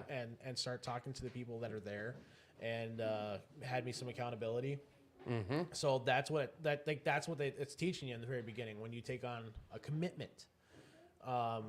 And it keeps me involved, keeps me there. And then as that progressed, honestly, working with other people. Working with others. We're going to learn about commitment soon. I have learned from every single sponsee that I've ever had, and I tell them, I keep it very open that they're going to contribute more to my sobriety than I might contribute to theirs. Just like I was telling you. And each one of those guys that I get to sit down with, I have a 100% success rate with sponsees. 100% because I stayed sober. So that's how I did it. You're the man, Jake. Gave it away. Did you already talk about your gratitude? Yes, I did. If you're out there tonight and you're struggling, like, please reach out. You listen to Jake, you listen to Mike, you listen to the married couple. You guys have heard us all share tonight. But the main thing, like, we are up here doing some recovery. 2520 North 2nd Street will work for recovery. Jake is part of Robbinsdale Allano, part of New Hope Allano. We've talked about both those places. We talked about St. Paul tomorrow, the Chili Fest, where Sam's going to be speaking. There was also another flyer somebody handed me. It's Confronting the Opiate Epidemic tomorrow at 10 a.m. at the Shiloh Temple International Ministries. That's 1201 West Broadway in Minneapolis. Otherwise, there's a 10 a.m. Narcotics Anonymous meeting at Iktami Tattoos you can check out. But what I'm getting at is there's so much recovery out here, and not so much as all of the 2 years or the 6 years, or it's today.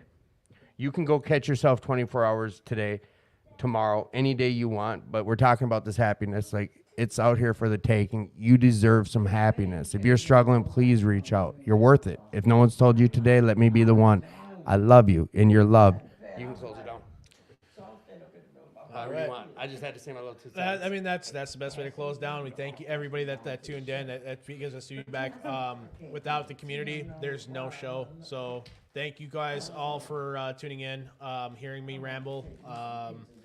And again, like Tim said, if nobody told you, Tim told you. I love you. We're so glad that we have this opportunity. Have a great night, everybody. We'll see you next week. Hell yeah.